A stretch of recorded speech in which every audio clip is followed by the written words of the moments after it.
You straight up cuckooed that dude, bro. Oh my God. You've got all your Charger gear on because I look good. I got big energy every day. Let's go! And he is dicked. Blind squirrel finds a nut every once in a while. That's right. You have to love what you're seeing on tape if you're a Chargers fan, especially for the future with Justin Herbert. On the move and throws and touchdown. Players, coaches, staff, fans, together we can create something truly special. Stay tuned for some good content.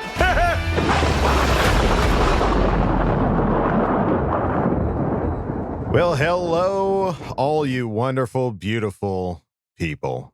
Welcome back to the Charger Chat. I'm your co-host, Wool Diggity Dog, sitting with my buddies, Kev, Hug, and Duggan. What's up, guys? Got a deep voice this episode. Can't Oh, help boy, it. yeah. He used it all up this last game, folks, and understandably so. But let's not forget Kyle, the shotgun coach, Duggan. Let's go.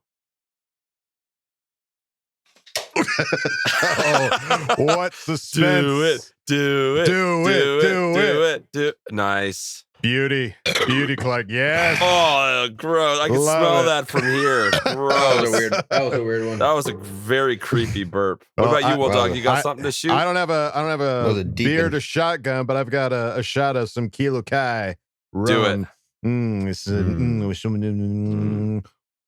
Victory! Oh, yes. I have the remainder of an energy drink. Here we go. Oh. Skull. Whoa! Let's Oh, go! baby. Man, what this whole day, I'm like exhausted from all of the energy from yesterday. Yesterday was such it's like you feel it in your stomach, you know, that like that tightness, and you wake up and you're just like, did I do like 100 crunches or did I watch a Charger game? What just happened?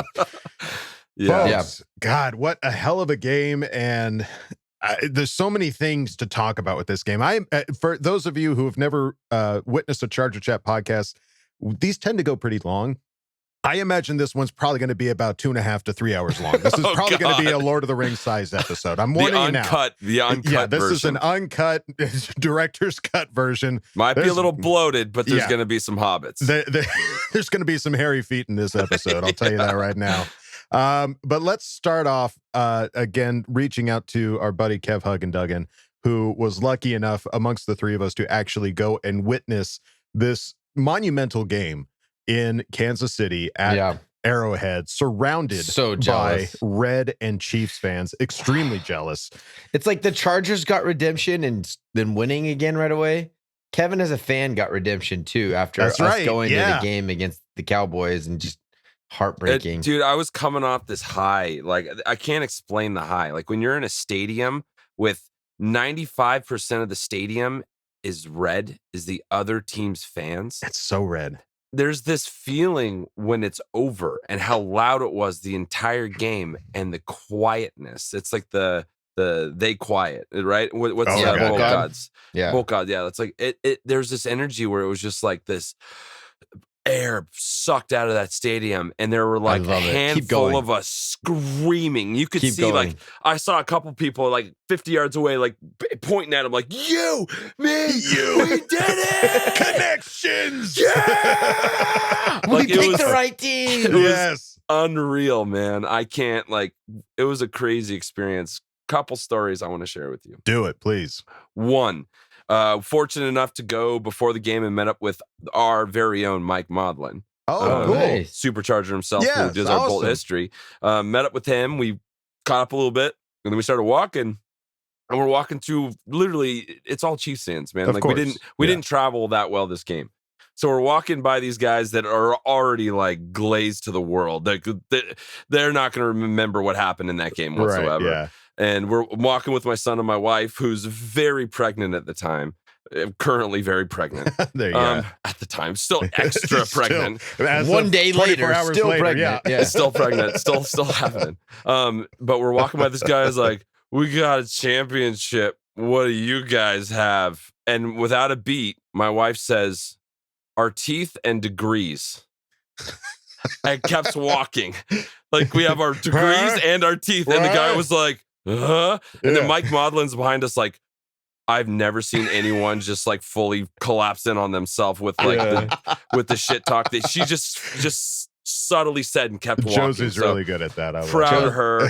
That is Josie's gift from God. Yes. Is that quick wit. You Yeah, do not she want to is. get in a word battle with Josie So Duggan. she's gonna send you to a therapist real quick. Oh yeah, She'll break you down real hard. Yeah, you're gonna be in some deep places, dark places after word battles with Josie. I married above my pay grade on that one, but in every way. aspect, yeah, yeah. every aspect. Thanks, you married Kyle. down to your glowing review of your brother. Yeah. But probably my favorite thing that happened at this game. So we were fortunate enough to stay in a box. The guy I work with, he has an amazing box, and he gave me last minute tickets. Yes, take my 6-year-old. Which I'm very grateful for because that kept my brother alive probably throughout. Oh, the game. absolutely. That was a force field around all time. I would not be out of that box. Yeah. But what was interesting is like at like third quarter, like there was these two Chiefs cheerleaders come in to like take pictures with people in the boxes. Well, hello there. Right? Stellan, what's Stellan do? Get ready. There's a whole bunch of Chiefs fans in there taking pictures. Yeah. And one of the cheerleaders comes up to him and he's wearing his Herbert jersey. Yeah. And she's like,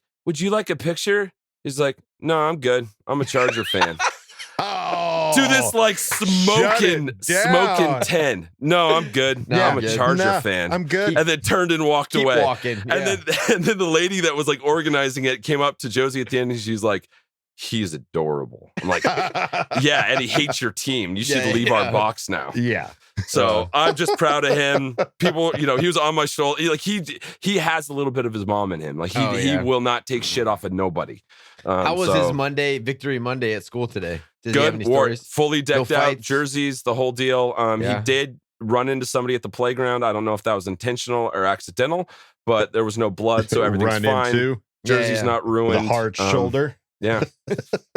Alphas. What are we gonna do, right, Kyle? That's right. Yeah, I would know. Yeah, you wouldn't. Right, Kyle?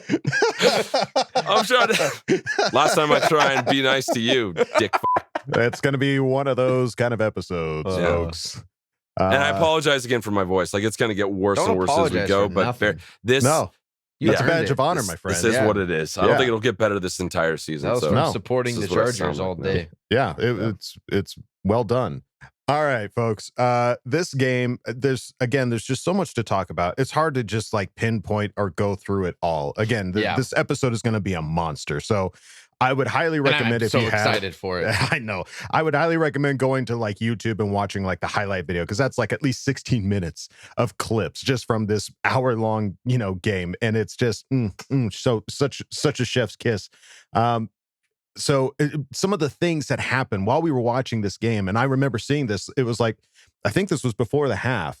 They showed Derwin James running to the locker room, and it was like, well, wait a minute, the defense is still out there. Like, Derwin, where you going? Like, I didn't see this. I didn't know he disappeared. I didn't see it. It scared me. Yeah. On the telecast, they put it. It was like they highlighted it, and then Tony Romo was like, "Oh yeah," and Derwin's headed back to the locker room. They make everything. But he was like full. He was full sprint. He's like, "All right, let's go. Let's get this X-ray done and get out of here." Well, yeah, whatever it was. I mean, at the time, we didn't know. No. He wasn't limping. He wasn't carted off. It was like he was just going. So it was like weird. Like the defense is out there. What's going on? Right. Come to find out, after Fernando Ramirez talked to Joey Bosa, apparently Joey Bosa said that Derwin James, his shoulder dislocated. And so he ran to the locker room to get his shoulder popped back in, and it made it just seem like nothing because he was like pretty much back out there like immediately. So Brandon Staley said that both of those guys, Joey Bosa, who was obviously playing injured, we knew that it was he might not have played on Sunday, but he played through the pain, played amazingly, as did Derwin James. Staley called them both warriors, and understandably so. Well, and Joey, he came into the game with the rolled ankle. I watched him warm up for the whole, like for 45 minutes trying to warm that thing up. Yeah. And then in like the second series, he kind of rolled it again. Yep. And it was like, I went back and rewatched the game on TV today. I was like, holy shit. Like, how is he back out there? Like, I know. That's crazy. What, just a total. And then he went out there, he got a sack, pressured him all day long. Like he was, all those missed throws that Mahomes had, like, Joey was right on him. So just a stud muffin. Pressures all day. Yeah. He was playing out of his mind. I think they said that they credited him with 10 pressures on the day.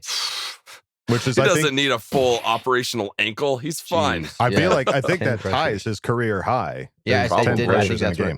I saw the stat. It was 10. Yeah. I don't know if it said it broke his record or if that at least tied it. But either way, that's Either way, performance on no practices, on a bad ankle, injury, that he rolled again. Yeah. Unbelievable. Yeah. I mean, obviously these guys came to play to win. You know, and coach had them prepared. Yeah. That to me, that's the biggest thing is they all knew the game plan and that's what they believed in it. You know what I mean? Like after the game and the post game, coach was talking about, hey, we had a game plan. You guys executed it almost to perfection. Yeah, right? and he like kind of giggled. He like kind of chuckled to himself. Almost. He's like, almost. Yeah.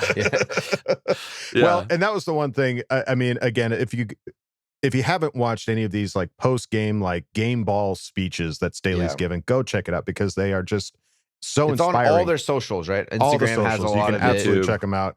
Twitter, but the one and thing YouTube that he has it. said that a lot of people have been, I think, pulling quotes from in that regard was just like, we didn't come to participate. We came to win. We came to play.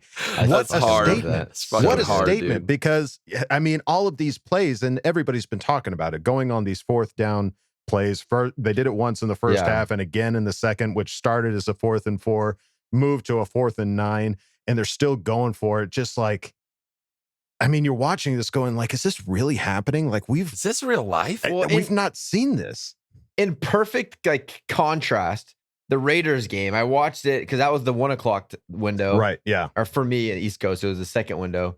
And it was Raiders Dolphins. Right. They went to overtime. The Raiders went down there and kicked the field goal.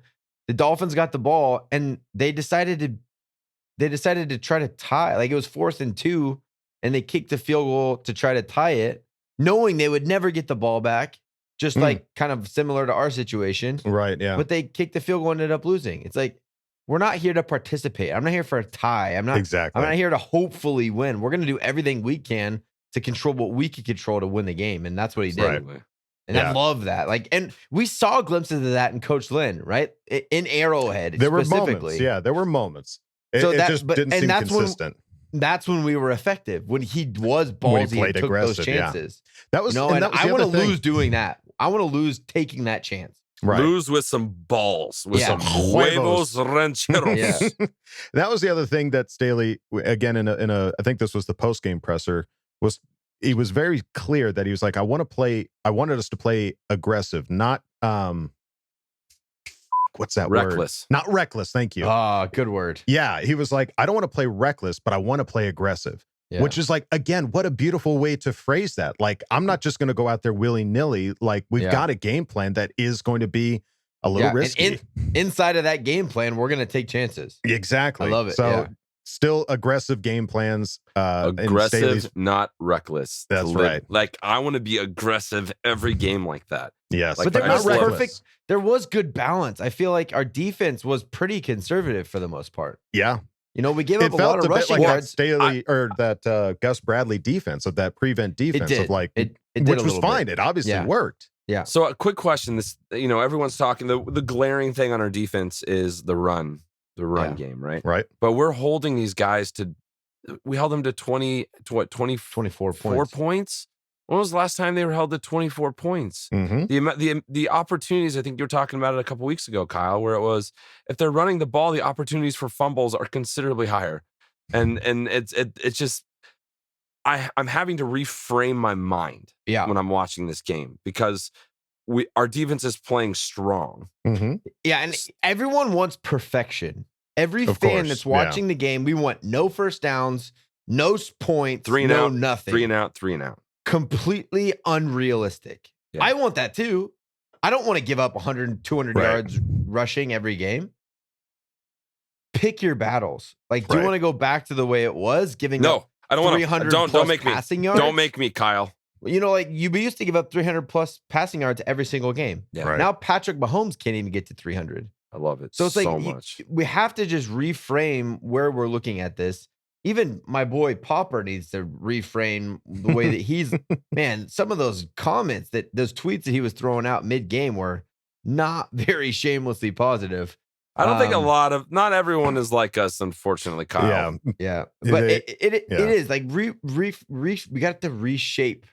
Like in that post-game talk that Coach Staley had with his team, that's what they wanted to do. That was the game plan. make them beat us rushing the ball. Yeah. Before this game, they were averaging 60, 70 yards a game running the ball and well over 300 yards passing. Yeah. So let's take away what they're good at and make them beat us at what they're bad at. That is Bill Belichick playbook that he's always done. Beat me at what you're bad at. I'm taking away what you're good at. Good luck. There you go. Wow, I'm what a taking great away way to put it. I'm taking away Tyreek Hill and Kelsey. Beat me with Coleman, with Hardman. Beat me with Pringle. Beat me with your running backs. Good luck. It's not going to happen. Like I will bet that I'll take away your best players and I'll beat you. And that's what happened. Yeah. It was a game plan that we're not used to seeing, and so I think for a lot of fans, like you said, it's just when we see those big chunk runs, it's just like, come on, we got to stop this, knock it off. Like I mean, there were still, even in some of those run plays, there were some tackles for losses, which was amazing. And I think that speaks to the strength of that defensive line being able to take care of those situations. And guys, it is so hard. What the Chiefs did in going 15, 20 play drives without making a mistake is really, really hard. Yeah. You are bound to, one, turn the ball over, which they did 4 times. Amazing. Have a bad we haven't penalty. even talked about that yet. Yeah. Have a bad penalty that puts them behind the sticks and puts them in bad positions, which they didn't really do very much. Right.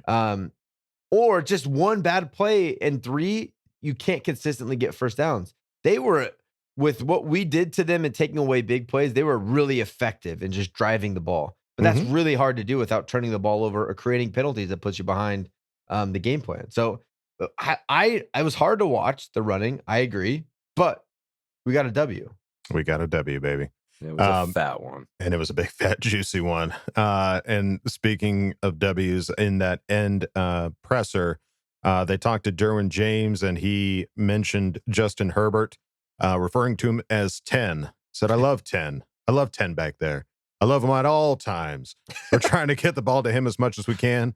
We know what they're going to do with it when our defense gets stopped. They're really stopping themselves. We want to get the ball to them as much as we can. 10's a player, man. I love that idea. I love that idea that the defense is like, hey, we got to get the ball back in Justin's hands. Get it back to him. We want to see what he's going to do. Right? It's exciting. It's not like, oh, I'm tired, I need to get off the field. It's like, let's get the ball back in his hands as fast as we can so we can score more points. Because we know what he can do with it. Yeah. Oh, guys, I forgot to mention, Justin Herbert looked at me.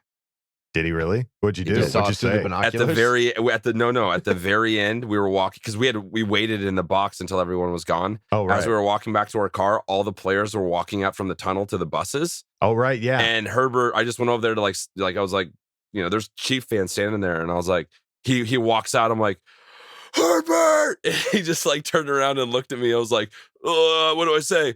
Good game, man. Hope your finger feels better. Oh, no, I blew it. Oh, shit. I blew it. And I had the camera in my hand and I wasn't recording, so there's no proof of it. You're just going to have to trust me. But we connected for a moment, and I love him. That's good. That's good. Fell in love. I fell in love. His love at first sight. Sorry, Josie. I'm staying. Take the boy home. I'm staying here with Justin. Well, those that talk to Justin and get tongue-tied got this quote from him. Justin said, I thought it was great because we go into that huddle and everyone believed. You go out there and see all the faces of the guys. You see all of the offensive linemen, the receivers, the running back. Everyone believed. Everyone knew that we went out there and had the right play. We had the right guys out there. We've been through this situation tons of times before. Just trust each other. Go out there, execute, and good things will happen. What a great, I mean, this mantra of trusting each other, this team feels more like a family than it ever has before. Yeah. And it's felt like a family prior. I mean, this just feels, especially when you see those pictures that they posted on social media, on Charger social media. You've got the one of Herbert with his arms up in the air and the entire team it's just a rocky picture, just like cheering him on. And the one that, borderline brings a tear to your eye if it doesn't just make you full on cry is Herbert hugging Brandon Staley and Staley hugging him back with his My wife big even old smile. reposted that on her story. It is a beautiful pic. Tom Brady didn't hug Bill Belichick like that. Like, I and if he couldn't did, Bill was lift probably up just Bill. like, put me down. Like, he was just like, you hurt my Yeah, back. we have Justin Herbert hugging his coach, and then his coach calling him a gangster in the post. Oh, the gangster right quote after. was so, that Got was so a beautiful. gangster back there. Damn, it Quarterback. feels good to be a gangster. But you were saying like trust, and I think there was the big moment in this game was when Staley decided to trust Justin Herbert, and he sent out the kicking team. They were prepping for a kick. He had a minute. He's like, this was like a course correction thing where he called the timeout and he decided, like, we may lose this game, but I'm gonna show him that I trust him. Right. Wait, He went that's against what the I got from it. analytics. He The went- analytics said kick the field goal. Right. Exactly. And he was And like, I will nope. tell you, this field goal stuff, man, they were saying how windy it was. It was windy as hell. I don't know was why clearly it's so windy in there. I Yeah. feel like they opened some kind of like sliding door when we're kicking and then close it Turned when on the we're not. fans. Yeah, I turned all the fans on. But I think it was a product of like not the wind was so bad, but it was also a product of like, man, I'm gonna this is our third game of this 17 game season. I trust you. Mhm. And it's time to establish No, I have that. your back. Yeah. Right. So in a big Good. situation, one of the biggest games we've had, so far, I'm going to put the ball in your hands and I trust you to do this. And he delivered it. That's just going to build his confidence that much more. Yeah. Let the gangster be a gangster. Fucking gangsters all day. Damn, it feels good to be a gangster. Damn, it feels good. Title. And then they also went to the other side of the team and talked to Mahomes post game, which he was wearing a Kansas City Royals jersey. I think He's a part owner in that. He Oh, has I a guess vested so. interest in the Royals. I thought we beat him so bad he switched sports. I want to tell you something. I was talking to a Chiefs fan that was in the box with us, and he made a very good point that I didn't realize. This is the first season since Mahomes has had a baby. And I'm going to tell you, when kids come, they change your shit. So maybe he will never be the same. I'm just saying. But it's also Derwin's first season with a baby. No, but he's a And I feel defensive like player. It's different. Or he's Kyle, just why do you got to tougher. fucking cut out my point with that? That's a good point. It was until Kyle I'm made a really good sorry. observation that He made ruined it. it's a counterpoint. You're It's a both fact. right in your observations. You're both equally good. Just saying it was an interesting idea, and I hope that It guy's is. correct. It is an interesting well, idea, it's but we're just better than the Chiefs, regardless, babies or not. Yeah. We just beat them. We just beat them, and when they And were they're talking, 1 and 2, and they're number 4th in the division. And we've And taken what else, 3 or Kyle? 4 at Arrowhead. Uh-huh. The last 4 years, we've beaten them 3 out of 4 times out there. Oh, it's so good. And Have we? I thought we rebel. skipped a year. I think it was 18 we beat them. yeah. 19 we lost. 20 we beat them. 21 we beat them. Oh, okay. 3 out of 4. Love it. Yeah. Oh my god, that's fucking real. All right, Charger fans, that 95%, you should go because you're probably going to see a victory. Ah, Let's make it You got 90-10. a 75-25 chance here. You got looking good. Odds are in your favor. I'll take that. Take those may odds. the odds ever be in your favor. All right, let me get this point out. When they were talking to Mahomes, as I started Sorry, to I'm so say, excited. I know it's good chatter. A reporter with big balls asked Mahomes the term in regards to I'll see it when I believe it. When he was asked about the comment following the game, a reporter asked the term I'll see it when I believe it. What did you see from Justin Herbert today? Mahomes said, I guess I believe it. That's all you can say. Dude, and I'm sure he bit the under his bullet. breath said, F you. It's like, why are you in here asking me questions? Yeah, Go to who the let Chargers this guy press in? conference. Yeah, he bit down on that towel and just took it. Yeah. That's basically what that was. That really He's was. like, he's better than me. I guess. I guess I it. believe it. Fight There you down, go. Buttercup. What else can I say? Let's see. And then looking over at Chris Hayrie on Twitter, Steve Young on Monday Night Countdown talking Chargers QB Justin Herbert. Quarterbacks, we know it. We got Aaron Rodgers, we got Tom Brady and Russell Wilson. And then we got this guy. This guy is by far the best of his generation right now, other than Patrick Mahomes. Justin Herbert. What a crazy division for these guys to be in. Constantly battling each other Twice a year year. after year, twice a year. They're 1-1 Year right after now. year. Nemesis.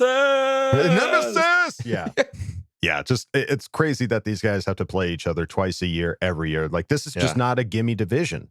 There's no easy team. Dude, we were expected to be first and second all year. The Chiefs are in 4th, and Yeah. we're in third. Unbelievable. Well, the one thing I will say, I saw a really hilarious Me too. meme On NFL memes. I'm pretty sure we all Did you see the Simpsons one? Yeah. Where it's like, so good.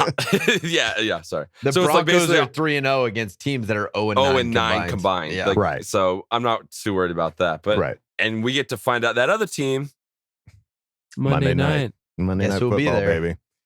That guy right there. FTR. Me, Papa Coach, and little Pax. We're gonna. You're be taking there. Pax to the Raider game? We'll probably leave third quarter. To be You're honest. crazy. Yeah, we're not gonna fight I love anybody, it. but I hope you're Yeah. putting a switchblade in his back pocket. Yeah. Be Pax can careful. hold his own. And then looking over at the NFL, folks, if you haven't yet already, FedEx Player of the Week voting is open. And right now the competition is Josh Allen, Matthew Stafford, and our boy, Justin Herbert. Oh, go vote. Go vote, please. Guys, this It's is a what we fan do voting. best. Yeah, this is what Chargers do best, folks. Herbert, vote. FedEx Player of the Week, Go. please and thank you. Go now. What are you doing? Just pause the episode. Go Yeah. vote now. Go vote. Yeah. Or I mean, you can keep it running. Just Yeah, well, Just yeah. go Actually, vote. don't leave. New But- tab. yeah, keep Yeah, new listening, but tab. new tab. Yeah. refresh, vote, refresh, vote again. Rinse and repeat, baby. As It's you're an easy- listening to this, don't look at our faces. Just be Yeah, voting. you don't need to look at us. You don't need to look at this. No. Like, what are you looking at this for? What do you- The dulcet tones. yeah, listen to our dulcet tones. And don't forget, folks, to go on over to chargerchat.com to check out some of the sweet merch right here, baby. Charger Chat. Kevin got it on. It's very Again, comfy. thanks for the memo, guys. It's very comfy. Hey, You're a listen, grown man. You can make your own decisions. Yeah, you're a big boy. You know what to wear. You're, All right. You look good no matter what you wear, Coach. Don't worry about it. Thank you. Chargerchat.com. Check out some of the sweet merch and also some of the group chats that we have over there. You can go to our members only section and check out some of the chats that we've got going over there. Winter is coming, so we just wanted to add some new sweatshirts also to our store Ooh. because it gets chilly out there in Yeah, the winter get ready. times, depending on where you're at. If you're in Australia and New Zealand, probably not as much, but everywhere else gets a little chilly. So go to chargerchat.com if you want to stay warm and in style. All right, folks. Well, now it's time to go over to our next segment. We've all been waiting for this one because what a hell of a game to break down. It's time for Coach's Corner. Great moments are born from great opportunity. All comes down to today. You take this helmet and you put it right in his numbers, okay? I want to see nothing but snot bubbles in his nose. A lot of people want to blame coaches for a lot of things. nobody puts coaches straight up. in his And corner. we shut them down because we can. It's because I believed in you. And I wish I could say something that was classy and inspirational, but that just wouldn't be our style. Let's do it. That's right, folks. It's time for another Coach's Corner. And we reach into the bag of questions. A lot of you guys were asking some very technical coach-specific questions. I love to see it because that means Coach has to pick. He's got to decide which one he's going to go with. And this week we went can with be none other only than one. one of our favorites. Jeebs, the D, D is silent. Who asked the question? Oh, DMX. You got to beat the best to be the best. And Mahomes failed today, motherfuckers. You know that motherfucker sees that now. And our defense is a bunch of dog motherfuckers, Tevon Campbell breaking through like a powder blue Kool-Aid. Oh, yeah, motherfuckers. All right, on the real. Coach, I'm getting sick and tired of some of these motherfuckers saying, where's Bosa? Bosa's not doing anything this year. Oh, and Bosa's not a playmaker anymore. Like this motherfucker has to get 5 sacks a game to make an impact. I'm like, motherfuckers, my dog Coach, teach these motherfuckers what it means to have the Bosa monster in there. Motherfucker was injured and still in that motherfucker's face. Speak on it, Coach. D out. There's another segue for your ass. Oh yeah. And the Raiders, motherfuckers. Can't love you. Bye. X gonna give it to you. R.I.P. DMX. Goodness gracious, Jeeves, that was a mouthful. Oh my God. I thought my stomach was hurting enough from yesterday's game, but Jeez. DMX has to go on Yes. the list for Put it on the weekly now. list. Rest in peace, DMX. Rest in peace. Put it on the list. Little Dick All right. Vitale DMX. DMX crossover. Yeah. If they had a baby, what would it sound like? All right, now let's stay focused here. Okay. Bosa. All right, everybody, and I felt a little bit of this as well. That obviously Bosa's coming into this game. He's injured. So what level of productivity are we going to see from this guy? And you're right. Like, it feels like people are expecting like a Khalil Mack type performance where this guy gets like 2 sacks and a fumble recovery, and then that's the only way he's going to be good. But obviously that wasn't the case for Bosa. Bosa had one of his best games ever. So break it down for us, Coach. Joey Bosa, he's a monster, right? Yeah, absolutely. Like, if you go back and watch, if you're not watching him on every play, sometimes it does kind of feel like, where's Joey? Because it's Joey Bosa and Derwin James. That's like our Bowie. That's like that's our defense. Those are the big superstars of the defense, right? So you see Derwin James all over the map, but Joey's kind of down in the line. You have to be really looking at him to find him. And yeah, he came into this game hurt. He didn't practice once this week. Right. He played 70% of the snaps, which was still a pretty high percentage. That is pretty for somebody injured. For getting hurt again on the game. He really was out there kind of gutting it out for his team to beat this Chiefs team that he knows how big of a game this is. But there's so much to playing defensive line and being effective that we don't always see. So as I had talked about in previous episodes, how you eliminate a great pass rush is running the ball really well, right? When you get up on the down and distance and you don't create obvious passing downs, it becomes really hard for a good defensive end that does both stop the run and the pass, rush the passer. Somebody that does both of those really well, it becomes really difficult for him to just pin his ears back and go. They ran for almost 200 yards on the game, if I'm not mistaken. So he had his run stop kind of hat on in this game. So that's why you don't always see him flying through on a pass rush. Unless they're in obvious passing downs, you can't do that. You have to stop the run first before going. These guys don't know before the snap, oh, I'm in a pass rush. So he has to take those 1 or 2 steps and know if he needs to retrace. He's really reading that tackle that he's playing against. That's his read. Like, our linebackers most of the time are reading guards to running back. Your defensive ends, they're reading that tackle. Their eyes are on the tackle. So if they're running RPO, he doesn't know if he can just go. He then, okay, I saw what the tackle did. Now I got to get my eyes here, and I have to figure out if this is run or pass. So there really is so much more to being a good defensive end than just, hey, I'm a pass rush every single play. So that said, looking at this very first play here, Joey is going to be lined up just inside. This is his foot that you can see. Game Pass is still not allowing us end zone footage yet, which really sucks. So we're doing our best together, with what we have. NFL. We pay a lot of money for that stupid service. Now give us what we want. God, it sucks, but you can see him in. You can see him in here. That's his foot. You see his butt and his foot. Yeah, real nice, real good stance. Real nice. So this is the first like drop back pass. So you'll see as the ball is snapped, this tackle is going to sit up and drop back into a pass. An element of Joey Bosa that never goes on the stat sheet is him taking on 2 guys on every pass. This wing here, this is a tight end. This is a big body. He is going to fire out and jam Joey for 1,000, 2,000, and then release on his route. And then the tackle is going to be sitting there fresh, waiting for Joey. Makes it really hard to rush the passer, especially because Patrick Mahomes gets the ball out really, really quick. He's a good quarterback. So he's not going to hold on to the ball forever. So as you watch this play develop, it doesn't look like it's like a Joey Bosa highlight standout play. But watch this. He's eliminating 2 guys from this play.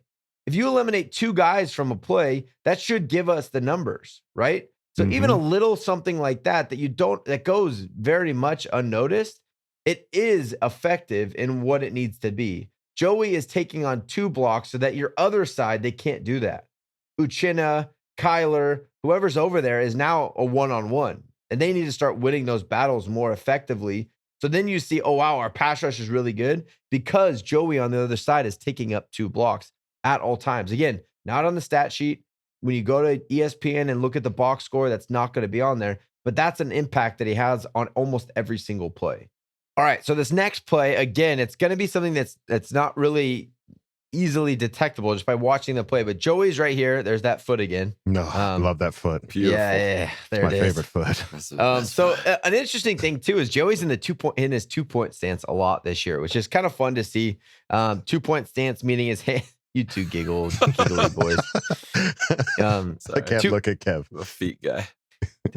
Your stance, however many points, is how many points of contact you have with the ground. So he has 2, just his feet. If he had a hand down, that's 3 points. 4 Is points. he normally a 3-point stance kind of guy? Yeah, I don't generally. In the dirt. Last year, when he's playing defensive end, not the edge, he's hand in the dirt, getting off in a 3-point stance. Okay.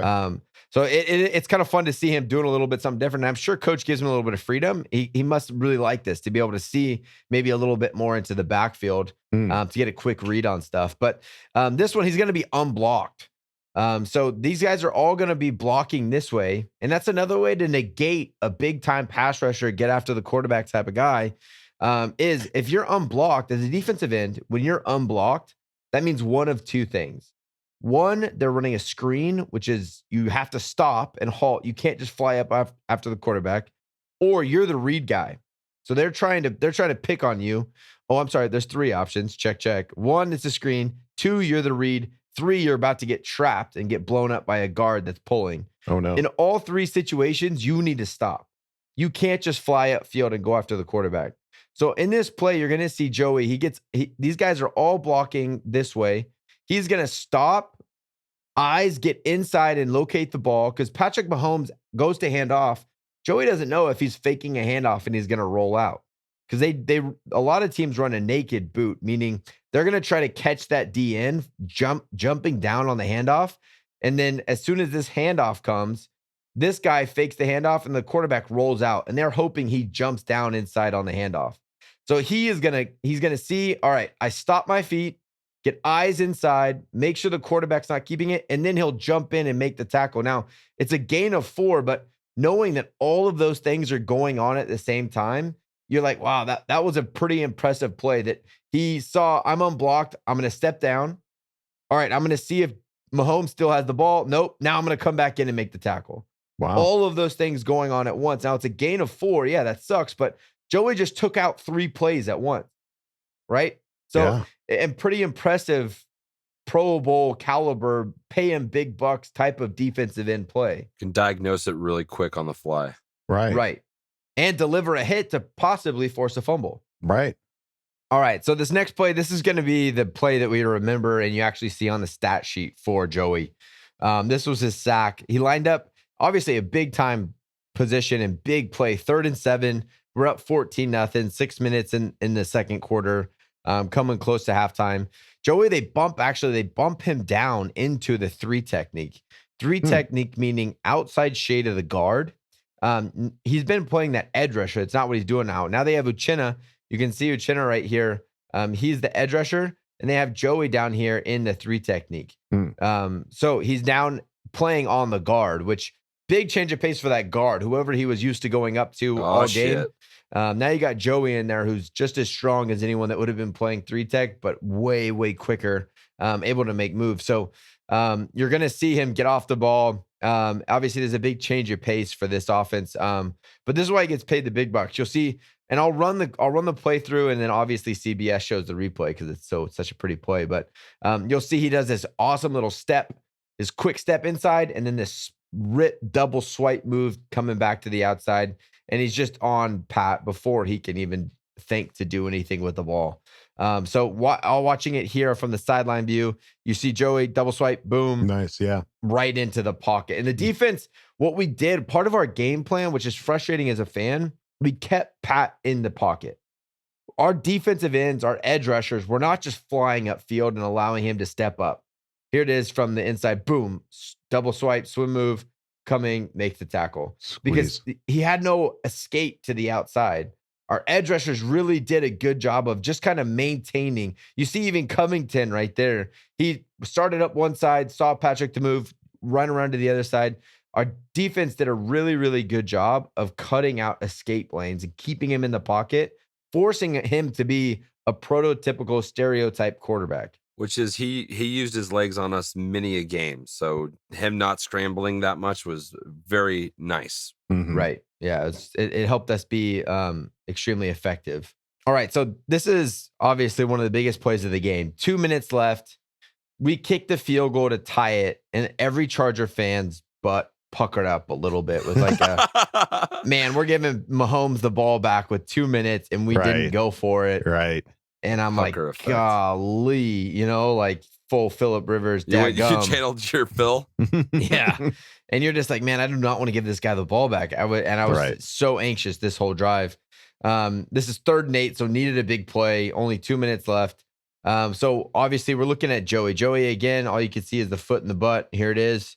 He's going to be coming off this edge right here. Again, he gets doubled. He gets chipped by one. Tackle picks him up. But what's so important to watch in this is he forces the pressure.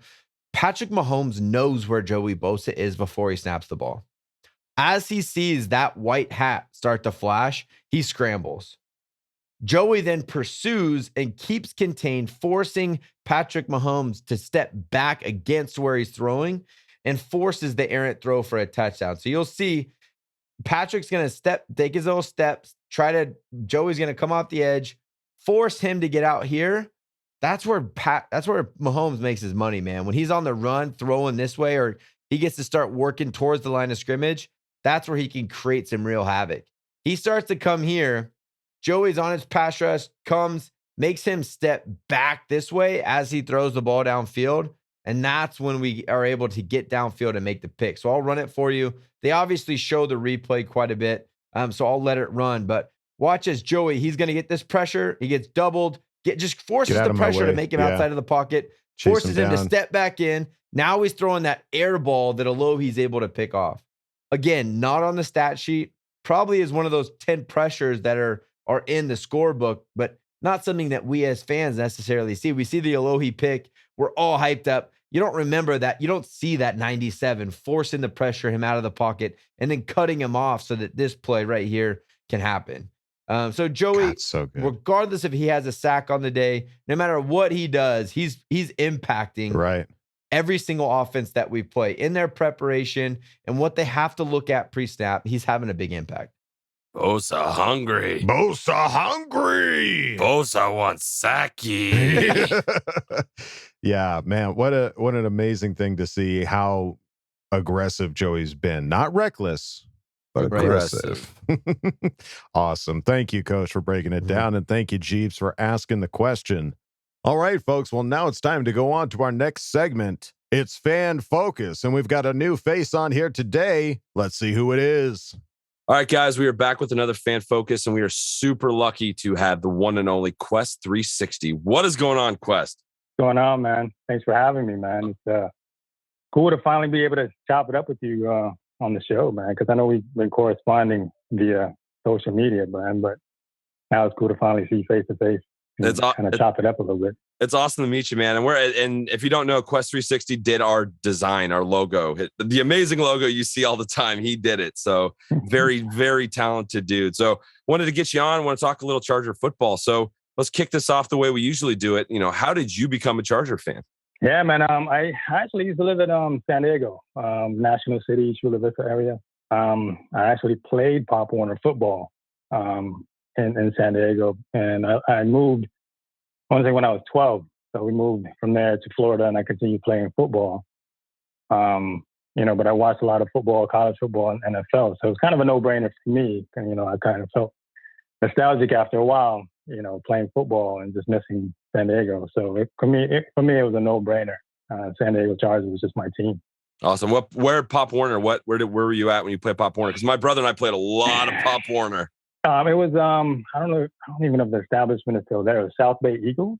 Oh, okay, that sounds vaguely familiar. Yeah, we were the RB Raptors, is what we were. The really? Raptors. Yeah, we were like when Jurassic Park came out, so it was obvious we were going to be the Raptors. So had to happen. But yeah, man. So let's get into this. Like we just came off an insanely exciting win for us. No it's doubt. just can't believe that went down the way it did. So what was your immediate reaction after the game was over? Like, what were you feeling? It it's fun, right? It's a post, Chiefs beatdown Monday. So I'm celebrating still, right? I know. Honestly, man, I really thought initially, I thought it was going to be one of those games where it's just full of penalties, but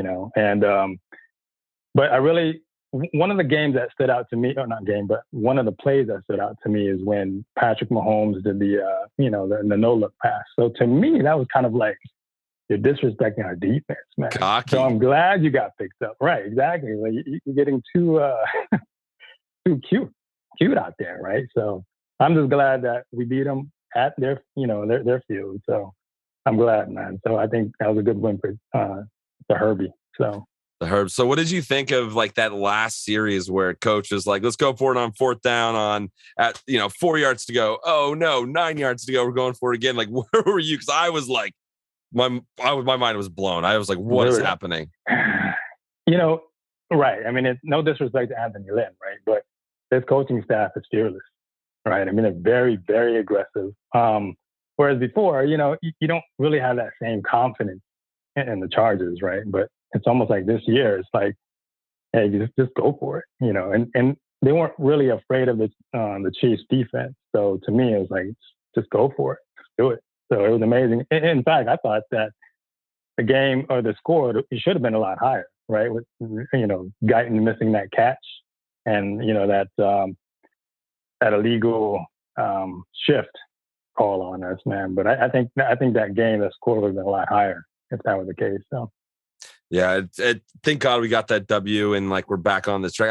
I feel like that Dallas game was kind of an anomaly, like just some weird things about that one. So I'm glad to see like the rhythm back and the excitement back. So we're rolling into a pretty important week. It's Raider week, man. So like, what are you most looking forward to in this game? What do you think the Chargers need to do to get this W? Man, if we can establish the run, that'd be great, man. But I think you trust Justin Herbert's arm, man. But you got to be able to establish the run, whether it's Roundtree or Justin Jackson, to complement Eckler, man. But you can't rely on Eckler every time, because you'll notice that Eckler, every time he runs the ball, he'll gain yardage. But with Justin Jackson and Roundtree just recently, man, it's kind of predictable when they're out there and they get stuffed in the back. So definitely establishing the run and getting that the run defense going. 100%. Yeah. And I hope Herbie's thumb is okay. That's the important one for me. Yeah, so hopefully he's going to be good. But all right, man, well, let's go out of this on this one. Favorite Charger memory, like something that comes to mind when you think of the Chargers, like, watching, was there a game that you were like, damn, this is like, I love this. Like, what was one of your Charger memories? Yeah. I think one of the best games that I've ever watched was when that year when Seattle won the Super Bowl. And then the following year, post Super Bowl, the Chargers beat them. That's right. So, we weren't favored to win, but Phillip Rivers went out there and played like a beast, and Antonio Gates played like a beast that game. So that was a memorable game for me. Isn't it funny how when all the people on TV say we're going to lose, like across the board, they're like, the Chiefs are going to win across the board. We win. And then our first game, across the board, Washington's going to win, and then we win. It's just, we got this underdog, like scrappy mentality. I much rather be underdog, because I'd rather that, they doubt us and then we've proven them wrong. I'd rather just play as underdog throughout the whole entire, season, or even when Justin Herbert's our quarterback for the next 10, 15, 20 years, man. I'd rather play underdog so that, these teams, can play soft, right? And unexpected. But I'm sure eventually they're going to see that, hey, the Chargers are, a legit team. But right now, I don't mind playing underdog. Agreed. Well, man, it was so awesome having you on. Thank you so much for your time. It was great meeting you, and thank you for everything you've done for us. So we really appreciate you. No, definitely. Yeah, man, I appreciate you having me, man. I wish you guys nothing but success, man. I love the show, the content, the engagement with the fans. So appreciate you having me, man. For sure, brother. We'll talk to you soon. All right, brother. Take it easy, man. Take it easy. Well, Quest 360, I have to thank you because nobody has ever made this beard look as majestic as you have, my friend. Yeah. Adam tries every morning. I really do. He tries. He spends an hour with a hair dryer. This look like a bolt? I'm trying. I just it. I can't do it. All right. No, but he's such an awesome guy, and just a big Charger fan living in Florida, doing his thing, and hope we got to get him out to a game, and it'd be fun to hang out with him in person. Absolutely. Yeah, man, thank you. Yeah, dude. Thank you for the icon, the art, the stickers. I've decked out my laptop in Quest 360 stickers. And we may have a new t-shirt coming. I just want to say it might be happening. Excuse me. That's what they call a little taste. But there's nothing to eat yet, or it's going to take a little time. Okay. There's going to be something coming. Not quite an amuse-bouche, but no. More like a cracker. Like they give you one chip. Yeah. Awesome. This is the first I've heard of this. So I'm looking forward to it. Can't wait to check it out. But hey, thank you, Quest 360, for coming on and chatting with my man, Huggin' Duggan. All right. Well, now it's time to move on to our next segment. You know him, you love him. It's the Craig Experience. I'm set up for this. Oh, yeah. Come on in, man. Kick your feet up. Craig Experience. Hello there. Make yourself at home. Got some stuff to talk about, right? Moving on. Yeah, so Patrick Mahomes, homophones, Katie Holmes, Homie the Clown, E.T. Phone Home, Travis Kelce, Kelsey Grammer, Chelsea Handler, hell, Army Hammer. Don't matter. Bolts by 6. CC Gang. Salute to the rest of the Bolt fam. What's going on? She got Craig in Texas with another winning edition of the Craig Experience, because we went into Arrowhead and smoked the Chiefs' boots, and it should have been by more, but we're not going to dwell on that. That said, let's move right along, get the areas of opportunity out of the way here. For starters, illegal shift is now like a notch just below cover 3 for me as a trigger. I never want to hear that phrase ever again. That's kind of a Jay Herbo thing. He's got to get better about allowing his guys an opportunity to get set before he snaps the ball. It could have cost us again this week. I literally had like a Bill Murray in Groundhog Day moment, because it felt like last week against Dallas all over again, but it wasn't meant to be. The next thing kind of on the docket is, open field tackling. It's still a little bit of an issue. And as the season goes on, that's going to have to improve, because you're going to play against some really dynamic skill players, and you got to be able to keep them under wraps. Just kind of throwing shoulders into guys, lunging at them, that ain't it. Wrap them up, get them on the ground. So fundamentals are key. And next up, hey, Drew Tranquil, thank you. Thank you for getting him on the field, and he needs to be out there more. There needs to be a better rotation with Tranquil at middle linebacker and K9 on the edge. I've been saying it for weeks. And for everyone out there who's been like on the, hey, keep K9 at linebacker train, and he should be able to play downhill from that position, take this into account. At middle linebacker, you're not going to blitz every play. You have to be able to read and react and choose the proper gaps to shoot. And that's kind of the problem. He's not a read and react guy. That's why he looks like he's stuck in quicksand week in and week out. He'd be better served on the edge. If you saw him play at Oklahoma, of course, they marveled at his sideline to sideline ability, which is probably why he was pigeonholed as an inside linebacker. But the truth of the matter is, he's a hunter. He's not meant to have to sit there and process and then make a move. He's see ball, get ball. And if you take away having to dwell on what's happening and just have him go out there and get after the QB, I think he would be better served for this defense. And I think we would be even better at getting pressure on the QB. Just my opinion. Other than that, Trey Pipkins, I'm tired of talking to you or about you every week, my man. This dude gets like a handful of snaps every week, and he screws the pooch on about like 80% of them. And I just figured out that's you on the right side of field goal protection, buddy. And there's someone that's coming like free nearly every attempt, and that's got to get cleaned up. Sick of seeing it. Jalen Guyton, yeah. I told y'all, stop telling me that dude was a better receiver than T. Billy. Hot Hands went out there and dropped another touchdown. Oh, and if you want any proof of how Jay Herbo feels about him in the clutch, I mean, aside from that call that he got where he dropped the ball in pass interference there before, went ahead and got that touchdown to go ahead by Mike Will. That play on 4th and 4, I believe, that went to Keenan that we converted on. If you look directly to the right, Guyton was running scot-free. Jay Herbo saw that and said, nah, bruh, I'm going to go ahead and toss this over to Keenan with 3 defenders around him. Feel a little bit more confident in that. Take that for what it's worth. Other than that, let's just get right into the good stuff. Yo, first of all, Joey Bosa, bravo, my man. You were battling through some pain, and it looked like he wasn't even going to make it through the entire game. But Buddy must have went and popped a sensu bean in the tent and came back out and went in a full-on Super Saiyan mode. Joey, you got to love the dude. He just does what needs to be done. Other than that, Jerry Tillery, welcome to the team, buddy. You had a great game. I'm not going to pile it on too thick right now because I got to see some consistency. That's the thing. So if you keep playing like this, I'm going to have a different conversation about you moving forward.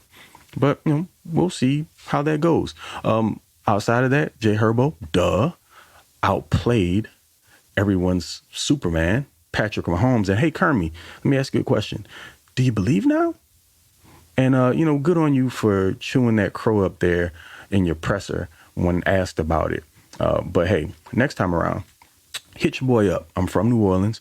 I can fry it up any way you want, make it a little bit more palatable for you. Mike Williams, my man, I am sorry.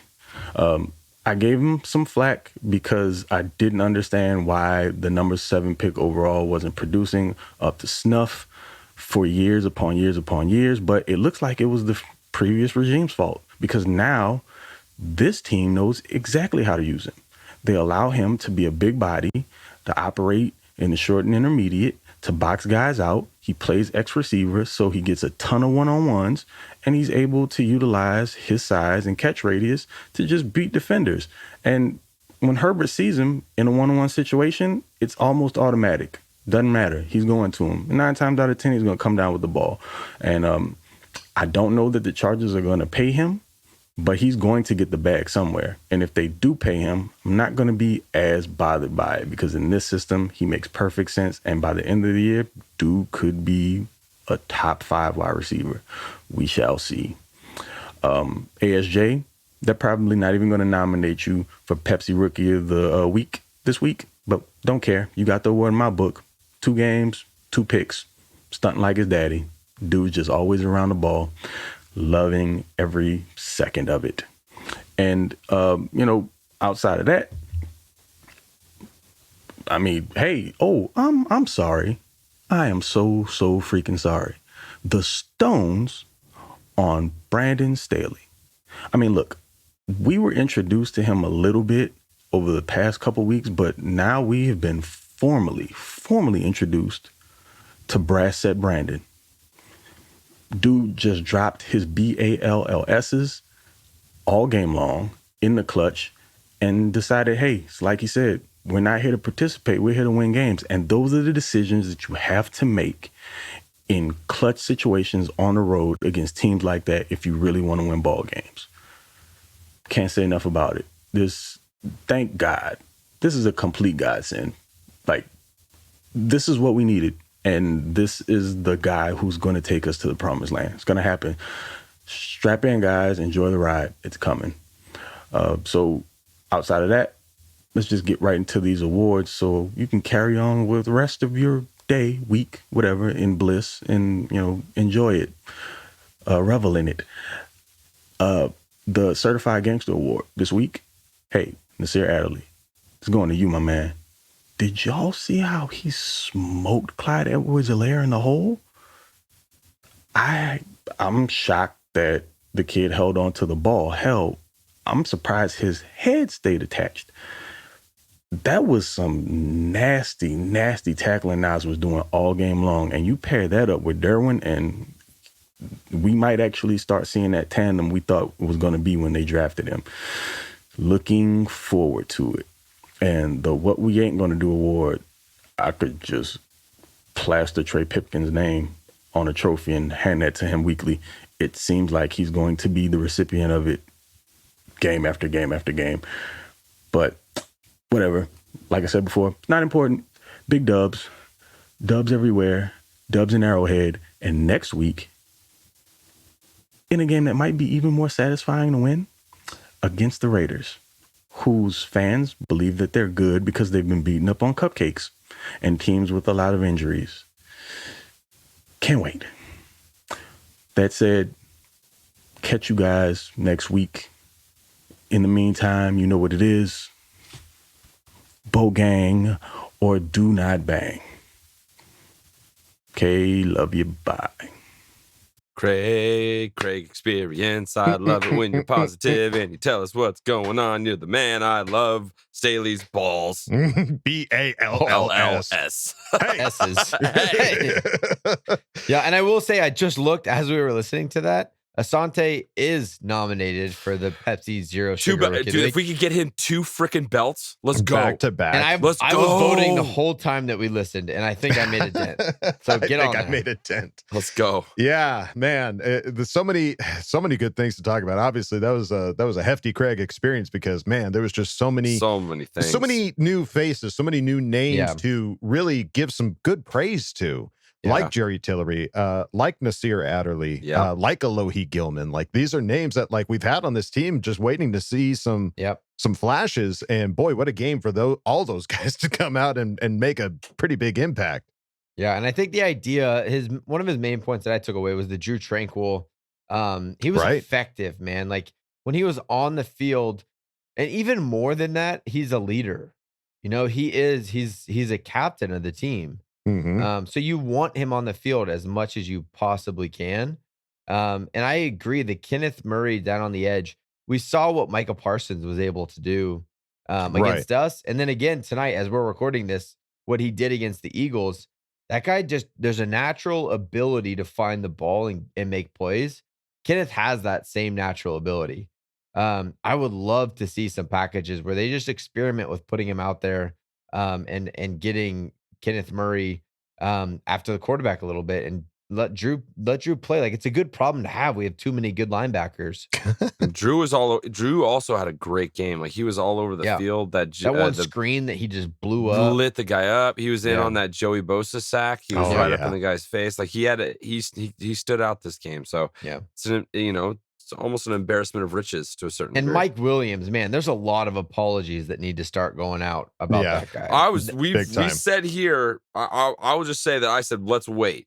Yeah. Let's wait and see how he's used, because he's good. Our Ask Boltfam, a lot of it was, there was some negativity towards the idea of us picking up and not trading him and moving on. And we were very much I'd rather have Julio than Mike. So I'll apologize for that. Right. But man, Mike in this new system is a whole different ballgame. Right.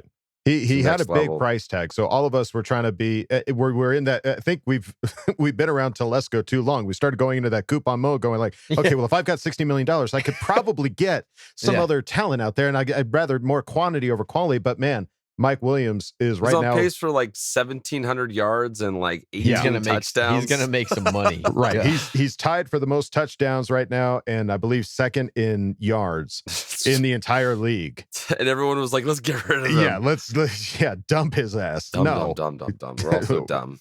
dumb. Dumb. Don't listen to us. Don't know what we're doing. Yeah. Awesome. Hey, Craig. Awesome breakdown. Love you, man. Thank Appreciate you. it, brother. You. And now it's time to go on to the longest segment of this episode, because epic as shit. Hefty. Lord of the Rings. Yeah. There's some Lord of the Rings in here. Here's your intermission before the final chapter of Lord of the Rings, folks. It's time for Ask Boltfam. Putting my seatbelt on. Yeah. Buckle in, Buttercup. Time to put your money where your mouth is. Hi, guys. Don't jam a thumb up his butthole. That's what you do. I wet myself in excitement. Oh, so hungry. Your thoughts are like totally appreciated. Catch you later, dude. Okay, love you, boy. All right, folks, it's time for Ask Boltfam, and it is going to be a long one. God bless you poor souls that hang around for all of this, but let's start this off with one of our old favorites, Justin Savercool. Sweet. Who asked the question. Hell yeah, brother. Hopefully you had a great time at the game. I just want to hear how you all feeling after that game. K, love you, bye. Whatever voice Adam feels like. Well, guess what? I'm going Duke Nukem on this motherfucker. That was awesome. Yeah. Cloud9. I think Cloud9 best.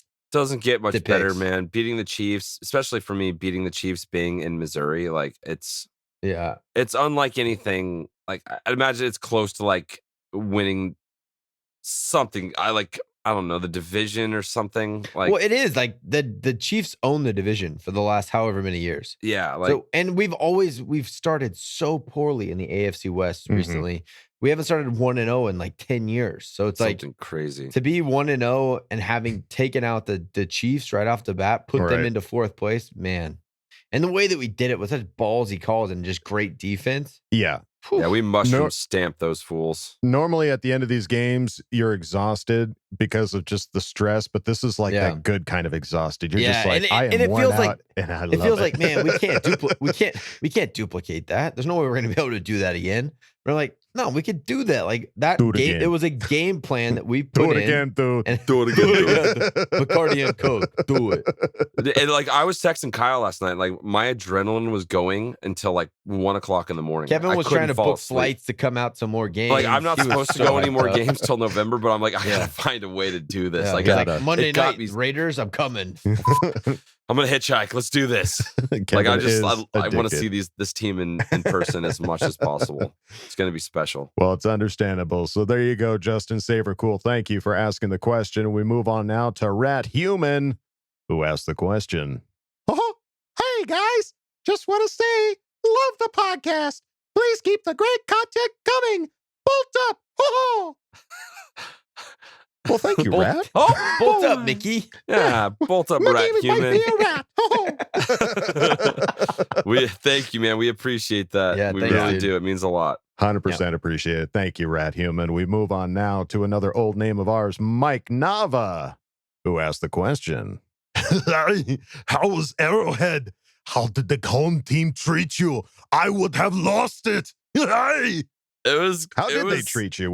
How were the? So here's what I found. I've gone multiple times. This is the first time I've gone with a child. So when you're not with the child, they really want to just come after you with you. Yeah, they really get in your face. There was a couple times where guys, in the bathroom, this guy was going at me. Before the game started, and then he saw my son. He's like, "Oh, hey, buddy." Like they're not. That's good to know. They're not soulless dicks like Raider fans. Yeah. They're not soulless dickheads. Yeah. So, but they're like you get that Missouri glaze, man. It's like 12 beers before you go into a game. Dude, that Missouri glaze, Budweisers. and then it's like you walk next to Josie, and she just lights you up, and then you're just down. like, "Oh God, I can't do it anymore." Right. Yeah. I don't know if anybody else saw this, but that fight. It's weird how like these fights keep breaking out like around the Chargers, but Chargers never seem to get involved. Yeah, the fight between Chiefs fans was just like, you guys are silly. And I had a weird time too because I was in a protective case. Like it wasn't Right, easy. yeah. It wasn't a full true experience. Overall, like stadium experience though, not fans, nothing like that. SoFi to Arrowhead. What do you think, dude? Arrowhead's like Qualcomm. No offense to Qualcomm, but it's just like an old, it's an OG like concrete stadium. building. Yeah. It's like there's absolutely nothing special about it. It's whatever. It really is whatever. There's nothing like the spaceship that is the SoFi. Right. SoFi Stadium. Right. The awe-inspiring SoFi Stadium. So they didn't put in an Oculus in the offseason? No. At Arrowhead? They have one of those square little tiny TVs at the top. Dude, it's like old school. They're like, living their heyday back in the 60s. They were on sale at Costco. So there you go. There you go, Mike. Thank you for asking the question. We move on now to another old favorite of ours, Daniel Llewellyn. All right. Who asked the question? What's up, bro? Chachos? Could not be in a better mood. Like, the Herbert Staley era is officially here. Staley with his huge manscaped balls going for it on 4th and 9. That's playing to win. Here's my question. So is this like the beginning of Tranquil taking Murray's spot? All right, later on, dudes. I would say Staley definitely uses the crop preserver because his balls are fresh and big. The travel case. And the travel kit for sure. They got to get around the country, yeah. But it's an interesting question. I mean, Tranquil, we haven't heard a ton until this game. This was a big game for Tranquil. And honestly, Murray's been a little quiet too. He's, again, had some big plays, but just, I don't know. I think it's an interesting question. I just don't think that a guy's going to lose a spot. I think all it does is it opens up opportunities to rotate guys in. Right. More of a guys committee. Healthy. Fresh. You know, like 17 don't have season. like if Kenneth gets hurt, then Drew's the guy. How about we just split snaps a little bit more to keep guys fresh, keep them like, I don't know, like at the end of the game, if you've not played every single down, there's more to your legs. You have something left in the tank. That can only be good for us. You know, so I think that this Tranquil's performance just opens up the opportunity for more rotation in game, not, hey, you're the starter now. Right. Excellent. All right. Well, there you go. Great. Daniel Llewellyn. Thank you. Thanks, bro. Thanks, bro, for asking the question. We move on now to Hugo Boss 760, who asked the question. Yeah. Yeah. Welcome. To Every Hugo other Boss guy he 760. said, every other one before this, like are like recurring guests, and this is the first time he did. I'm in trouble. We have so many names on here. I'm going to try my best, guys. Bear with me. Here we go. Give a wink, Adam. Let's see. Hope this makes it on the podcast. But despite most so-called experts or analysts, I have watched a couple videos on why the Chiefs are overrated and our boys taking care of business being a probably proof on how they are and how they can be contained/beaten. Your thoughts? They must have friends. There's an element like what we did to him Sunday is kind of what happened to him in the Super Bowl. Right. Yeah. He had to run around a lot in that Super Bowl. Put the top on his deep balls, make him stand in the pocket, and try to get pressure with 4. Yeah. And that's what we did. And I don't think that we're the first team to do it or the last team to do it. That's kind of the formula that's come up with how to beat him. But I hate the idea that it's like, oh, they're overrated and they're a bust because now the Chargers beat them. Like, come on. Yeah. We beat them because we were better than them on that day. We out-schemed them. Yeah. Yeah. And that's what it is. It's not that, oh, holy cow, the Chargers beat them. Maybe they're not that team. No, we're good and we beat them. Right. We've got the talent. We've always had the talent. It's just I think they're just scheming these guys better and playing, like you said, like beat us. We're gonna shut down your best weapon. Beat us with your worst. Beat us some other way. Yeah. Yeah. Find another way. So there you go. Hugo Boss 760. Thank you for asking the question. We move on now to Blonded Surfer. Hey, another surfer. All right. Here it comes. Well, how important was that win, baby? We've got a tough stretch, my beautiful Wood Riders. But man, when have the Chargers as a whole just felt this good? The Marty days? This team's different. We're different. Staley's officially won his spot in the luau. Shake them hips, baby. Big Dick Staley. Oh. Here's the question, all right? What was your guys' favorite moment of the game? Take care, kahunas. Herbs made Mahomes look like a bum. Surf safely. K-love you, bye!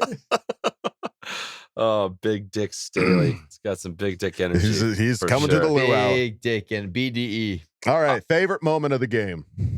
The end is the easy answer, but I think the first turnover was when I was like, oh, shit, this is Had Asante Samuel grab was like that amazing. first. And that Asante, that was like so acrobatic. And it was Mahomes him, just being a dumbass. That's what I was about to say. No look, trying just to being pass. a prick-ass bitch and giving us like, not giving us any respect whatsoever. I'll believe like, it when I see it, Pat. Yeah. Look over here. He can't see it because he's not looking. Right. So he can't see it. He can't it. believe anything. I mean, when he pulls those kind of plays off, it is sick. Like, it's crazy that he can do that. And I'm Right. so glad it finally came back to bite him in the ass. Yeah. I agree. I think that was my favorite play of the game too, Kev. That Asante acrobatic pick to set the tone on the game. Yeah. Because they were driving. They were moving the ball. Oh, yeah. We had gone 3 and out. Things weren't great to start. And boom, that play kind of changed the momentum of the game. But close second is when we were about to kick a field goal and Coach Staley called the timeout. And then I was, and you saw him over there on the sideline. I had my binocular. Like, you got to watch a game with binocular guys. Right. I can't even tell you how Game awesome it is. changer. But I was on Staley when he was talking to Herbert and he had his thing. Like, I was like, oh my God, this is going down. Like, the They're excitement and nervousness were like the perfect mix. And that was like, I don't know, I got goosebumps in that. So I don't know. There's so many great moments. I'd say those were real close for me. Yeah, there's so many great moments. I mean, obviously all the turnovers and everything like that. One of the things that really just kind of stood out to me that I thought was pretty damn cool, because we don't really get to see it that often, was both Keenan Allen and Mike Williams making their touchdowns and giving the ball to like the lone Charger fan sitting out there on the side. It was just like like a grown man too. It's not like they found a kid. Yeah, like your supporter. Here you go. Yeah, like he made a effort to like, I'm going to take the ball and I'm going to give it to you. They got to pay for those. Oh, no doubt. They pay for those. Anytime they give a ball away, it's like a bit kind of a decent sized fine that they got to pay. I just thought that was such a cool thing. I mean, because obviously the Charger fans were hard to find in Arrowhead, but they found them and celebrated having those guys make the trip to be there. So super damn cool. There you go, Blonded Surfer. Thank you for asking the question. We move on now to Coach Lago. All right. Who asked the question? Ooh, yeah. So 3 weeks in, talk about how Staley and company make adjustments. Y'all see Tranquil, by the way. Love that dude. This defense is giving up runs, but have held 2 really good O's to 20 and 24 points. Turnovers are way up. Ooh, yeah. It's a new era of Bolts football. Ooh, yeah. It was good. I think the crazy thing about this game, just week to week, right? Chris Harris is still out, but they made different adjustments with Chris Harris out last week to this week. Derwin James put a lot more in that high safety look than he did down in the box. Tavon Campbell came in and was playing that slot position that they had put Derwin in. So they let Derwin go back to a more comfortable position for him, and they gave Tavon Campbell an opportunity because last week it just wasn't working. And he showed up, dude. Forced 2 fumbles. Like, he wasn't without him. That's a different game, man. Yeah. We've given him some shade in the past, and dude, you get guys like that making what we talked about. You get guys, you get those guys that are kind of on the bubble of making the team, being difference makers in a game. Yeah. That's how shit happens, man. That's how you get a really good team. So big time. I'm so pumped for that. Yeah, big time. Well, there you go, Coach Lago. Thank you for asking the question. We move on now to Bobby Caldrone. Bobby, who asked the question. What were your thoughts on Michael Davis covering Kelsey for a majority of the game? I wouldn't have thought Derwin would spend a lot of time lined up on him, but hey, props to Vato. It allowed Derwin to so much more flexibility all over, along with Tavon stepping in at the slot. Hey, gay love you, bye. Yeah, good question. I think that Derwin was on Kelsey, but he was over the top of him. So they were running a lot of combos on these guys. So Davis was up, kind of pressed in his face. And then Derwin was over the top in case whatever read and rules they put in place. Derwin was kind of looking to see if Kelsey went deep, and then he would shift over to pick him up. So he was, but it's cool that they felt confident with the size, and that's one of the big reasons we have Mike Davis is that he's a bigger, stronger guy at that corner spot than the Asante, who's the 5'10", 5'11", smaller, quick twitch, run with guys kind of guy. So it's cool to see them utilize. It wasn't just Mike Davis on Kelsey. It was almost Mike Davis and Derwin on Kelsey. Interesting. Okay. Yeah. Well, there you go, Bobby. Thank you for asking the question. We move on now to Anchovies21, who asked the question. From the eyes of Bolt Chat Coach, the penalties of illegal shift. Who is the players to take responsibility? Would it be the receivers not getting set fast enough? Or is it on Herbert not checking, making sure everyone is set? Don't know much, so I'm at my desk waiting to learn. The voice is so good. The voice was so good for that one. Like masterpiece theater. It's David Attenborough. He's watching from the bushes, waiting to learn. So I do have a theory on this. I was talking to my dad on Sunday after the because game. I'm kind of curious about this. Coach on coach action, huh? Yeah, I had a theory. He didn't seem to agree completely. To him, it was Justin needs to be better at sending guys. But I don't always see Justin sending guys in motion. I think our offense, there's some flexibility and freedom for these guys to move around at their beckon, like whatever they want, basically. Which has led to, if you have veteran guys, like that one was Jared Cook motioning too early when Guyton wasn't set yet. And if there's freedom in that, if Justin's back there and he's the guy sending, most of the time you'll see him move his hand or look over and say something. And now I haven't gone back and looked like really intricately at this, but I think there's freedom in this offense to let these guys kind of shift in motion when they need. But then it would land on Justin to know, hey, I need to let that guy get set. So at the end of the day, it does fall on the quarterback. He needs to be aware of everything that's going on all the time with these motions and people being set or not set and moving. But there's a lot going on for a quarterback. I think that if there was freedom, that gets taken away and it gets tightened up a lot. It's, hey, Justin, you got to send them. You got to make sure everyone's set before you send them type of stuff. Because I mean, how many times have we ever seen this kind of penalty? We've seen it twice, 2 weeks almost. Right. Back-to-back weeks, a penalty of the exact same penalty that removes a touchdown. Takes a touchdown away. So it's heartbreaking. Well, and the big one that I saw was the Keenan Allen one. And what I saw, I went back and watched it a couple times, is that the play clock was pretty much gone. So they were scurrying. So he just needed to get the ball off. It was either that happened or it was the delay of game. So maybe it's the play needs to get in faster. Something like that needs to happen. I think there's a combination of things, but I think, Herbert still is in a new offense and he's still figuring out the intricacies of it. And I think it will get better. All right. Well, there you go, Anchovies 21. Hopefully you learned a little something while waiting at your desk. We move on now. Kevin with some insight too. Kevin, I'm proud of you, dude. Hey, look at you. Go back and do some research. Look at you with your binoculars making observations. Thanks, Love guys. it. So nice of you. Let's move on now to our next question. Gruder McBolt, who asked the question. What an emotional roller coaster this game was. Our defensive scheme is holding elite passers like Mahomes and Prescott to pedestrian numbers.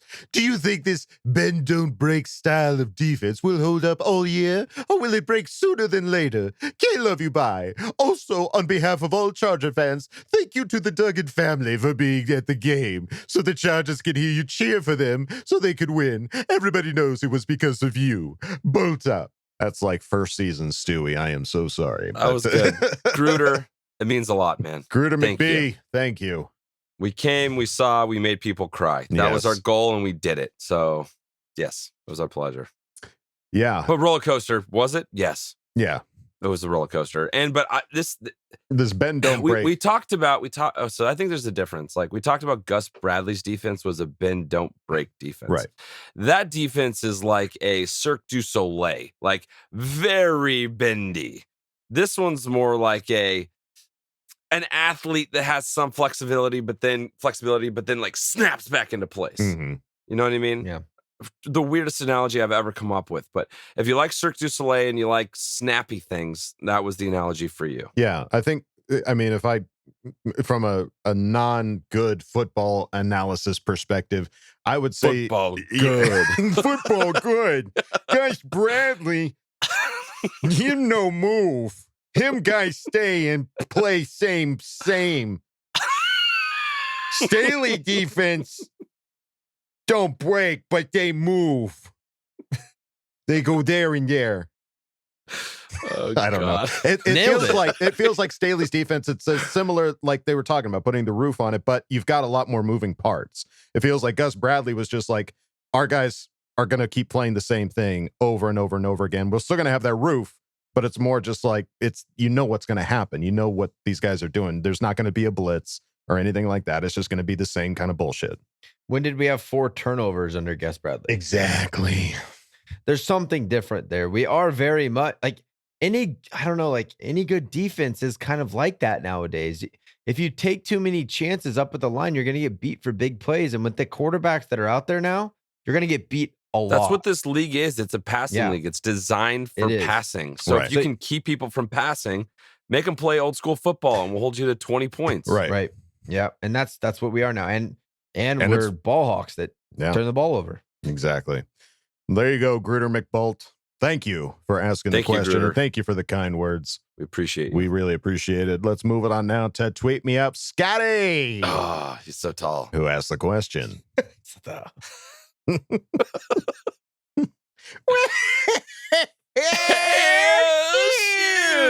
What the fuck just happened? I have not experienced that huge wave of emotions since the Arrowhead game back in 2018. Wow! Shout out to Die Hard Boat Club for hosting all these amazing watch parties. Go to one if you haven't already. That game was amazing to be around other Charger fans with. What do y'all think it'll take to pummel the Raiders next week in primetime? A victory over the Raiders has never been more craved than now. Let's ride this high as long as we can. Can't love you back. Yeah. I saw some pictures of the watch parties, man. People are showing at the up. bars. Those were pretty cool. There's like a Dave and Buster's one, I think. And then they're all over the place, man. We've got fans. We got fans. Victories like these area codes. Area codes. We got bros. We got bros. Yeah, see what I did there? That's cute. Victory's always better when you're with like-minded people. Oh yeah, dude, it's so much fun. I mean, it's also fun too when you're around a bunch of the opponents and they're very sad and there's very few of you. That's also kind of nice. Tomato. Kevin is very much in the Schadenfreude sense of mind. I haven't looked too much at like Raider specific stuff. We will. Obviously our Friday episode is mostly geared towards the next opponent. Right.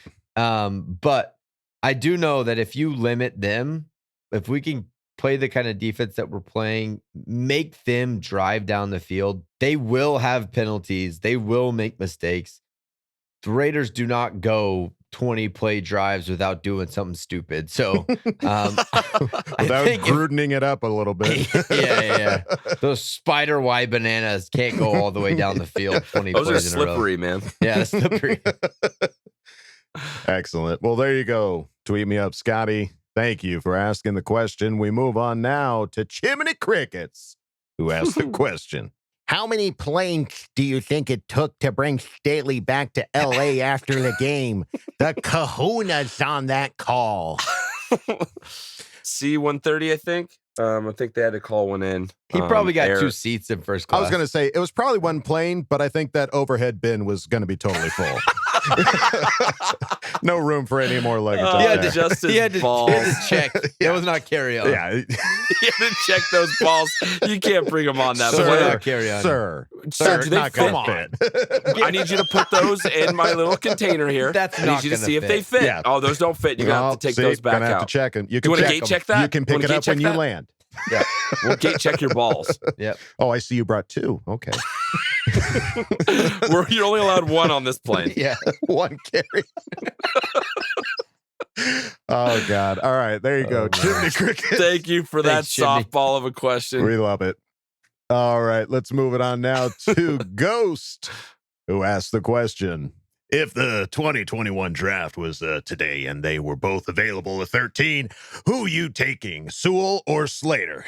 Can't love you, bye. Also, you kind of talked about it on the Insta reaction, but in case no one asks, how nervous, scared were you guys when Herbie hurt his hand? For Coach regarding that D that Staley is running, where you shut down the big plays but open up the run. I got a big concern that that kind of system is going to wear out the D because we can't stop the run and can't get off the field. And it keeps getting funnier every single time I see it. Now, what do you think? Is defense going to get tired? Are we qualified? All right. So you got a few questions here. So Sewell over Slater. I'm totally stoked with Slater. That's easy. Love Slater. We're emotionally connected. It's Slater. Yes.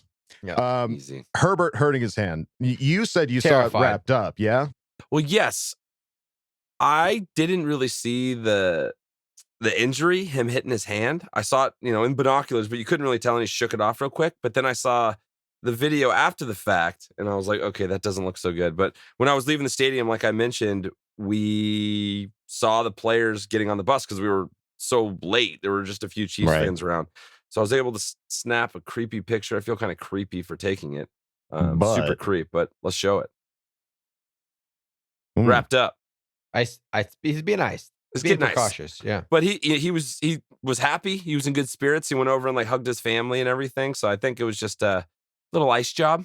Threw a tutty after the injury. Right. So. Still played great, but boy, when it happened, it was just like, oh God, no, please. It scared me. Don't take this away from me. But yeah, get rid of the picture. Let's just get rid of that. I don't want to see it. Okay. It's scaring me. All right. Well, we put that away. So we don't want to look at that anymore. But it was frightening. 100%. I was scared. When I saw the replay too, I was like, oh God. Because it kind of bent his wrist down. It wasn't just like his finger. It was like and then Tony Romo was talking like, we don't know if he's okay. Like, we're going to have to see what happmes here when he gets the snap. And then he threw a laser, and he's like, yeah, he's fine. He's fine. He's fine. And he was like, yeah, he might even be better right now. Tony Romo was just kind of in awe of him that whole game. It's so fun to listen to him like talk about Justin Herbert. And back-to-back weeks with Tony Romo. Is I love it. Hey, let's do it. Let's keep it rolling, Tony. And then the Staley thing, I think he's going to take away what they're best at. If we face a team the question of like the defense getting tired out there, I mean, is that a legitimate concern when they're running these chunk plays and the defense is out there for so long? Yeah, I mean, I guess, there's potential there for sure. Luckily, like we have talked about, we have depth. Chris Rump played a lot in this game because Joey was in and out. He did a pretty good job. Obviously, the linebacker depth we have right now, so we can rotate guys through, hopefully keep fresh. But I think if we face a team with a prolific run game, I think it'll become an emphasis, and we'll put more guys in the box to shut it down. But until that happens, I think you're going to continue. Now, Washington is the only game that you could point to and say, hey, well, what about them? But I guess we'll just have to wait and see until we face that team that's like oh, wow, like we got to shut these guys down. All right. Well, there you go, Ghost. Thank you for asking the question. We move on now to Jay Rudy, who asked the question. Oh, yeah. Hello, boys. That Chargers win has me feeling very good. How big are Staley's balls? I think they are huge. Believing is seeing, and I believe we saw a head coach that can lead our Chargers to a victory over the league's best. What can it do for an offense when the head coach trusts them to make a play on fourth down with the game on the line? Anthony Lynn would never. All hail Brandon Staley. Okay, I love you, bye. The light caress. But he was a little horny. To convey that emotion. Trusting the players. I mean, I got to imagine that's huge, right, Coach? Dude, that's big, man. These guys love playing for him. That's what it seems like. And that's a big, you saw big the picture part of him lifting him up in the tunnel. Yeah. That doesn't come from you not trusting your quarterback on fourth down. Big time. Who's got big balls? He's got big Stellan's got big balls. All right, Jay Rudy, Brandon's thank you. Balls. Thank you for asking the question. Let's move it on now to Zach Marincic, who asked the question. Thoughts on Alohi Gilman today? I thought he was great for the most part. Made some nice tackles and got an interception. Your beard hurt when you do that? Not at all, Kevin. I could do this all day long. Yeah, I thought Alohi had a great game. He made that big tackle on third down. Oh, yeah, the tackle was great too, yeah. Yeah, it was a little screen that was set up to be a big play. He made a great tackle. He had the pick, obviously, that's kind of sealed the game for us, really gave us an opportunity to win. So, yeah, he had a great game. You make big plays like that and you don't get exposed, that's a good game for a safety. Mm-hmm. And it's like what's happened with Staley's teams in the past. You get guys that start thriving. We're seeing that now. Yeah, you're seeing Campbell thrive. Put him in the right spots. You're seeing our rookie shine. Yeah. Coach Staley, keep being you.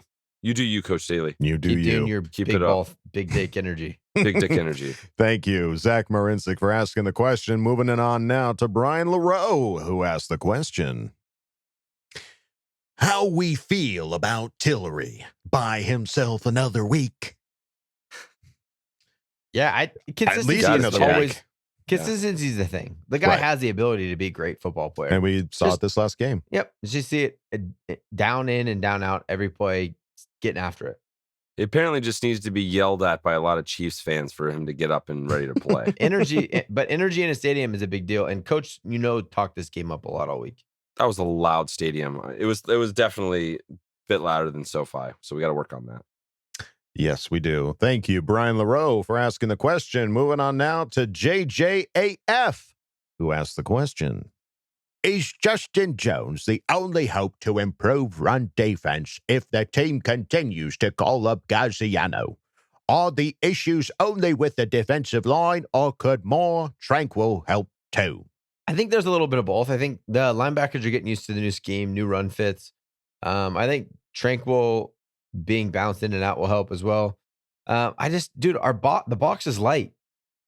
They have numbers on us on most run plays. That's the way our defense is designed. So we have to have guys start winning blocks and winning plays to go make things happen. So it's just got to get better. And Justin Jones, obviously, guys, that's a big part of these last couple of games. No Chris Harris, no Justin Jones. Things aren't work, and we didn't put him on IR. So every expectation is they'll be back this week, or we would have put them on IR and they would have been out the 3 weeks. So both those guys should be back. So we'll see. We'll see really quick here if Justin Jones is that big of a difference. We will find out. Stay tuned. Thank you, JJAF, for asking the question. We move on now to Gnarly Ray Jepson, who asked the question. After the first 3 weeks, how important is the new Mike Williams contract? Seeing how Lombardi is scheming the offense, Williams is a huge piece. But during the last offseason, a lot of people wanted him gone because of the steep contract. Thoughts? We mentioned it. We should have signed him, but we wanted him to prove it. I think it was what we said in the beginning. He's either going to have an amazing year and we won't be able to resign him, or he's going to suck and we won't want to resign him. Well, that's the thing. I think part of his great year is he's coming out to play because he knows he's got to earn that money. It's a big deal for these guys. Second contract, that's where you set up yourself up for the rest of your life. That's where you set up you and your family up for a really long time. So he's coming out playing knowing that. You don't give him a contract after week 3. And I just don't think, keep in mind, Derwin James needs to get signed. Yeah. Are you going to spend top dollar on Keenan, Mike Williams, or are you going to spread that out to the defense? You know what I mean? There's a lot. There's a lot to happen still. We don't know what the rest of the season is going to look like. Now it's not the time to pull the trigger on a Mike Williams contract.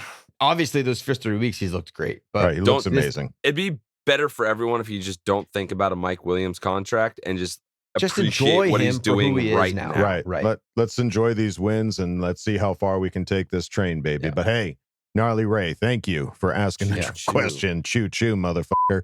Let's move it on now to Curtis Loki, who asked the question. How much are we going to pay Mike Williams after this year?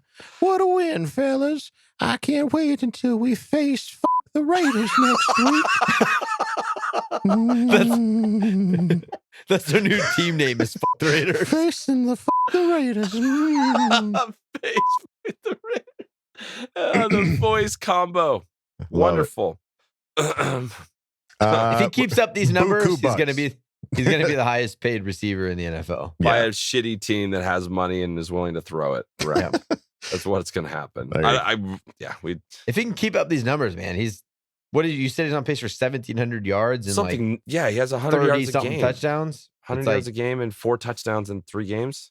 Yeah, just with the nature of the NFL, with everybody that gets signed next season, they're going to be the next highest paid guy. He's going to get paid. So whoever picked up Mike Williams in the 9th, 10th round of fantasy, you just won your football league. I'm pretty sure your dad did. Pretty sure it was dad. Yeah. I hate him. Call him Nemesis. Nemesis. All right. Thank you, Curtis, for asking the question. We move on to Marijuana Myler, who asked the question. Certified fresh. That's right. Yeah, that's right. With the hot start to the season, should the Chargers re-sign Mike Williams? And if we can't reach a long-term agreement, what are the thoughts of using the franchise tag? Yay! You just went full Kermit the Frog. I gotta go, Kermit. I believe it now.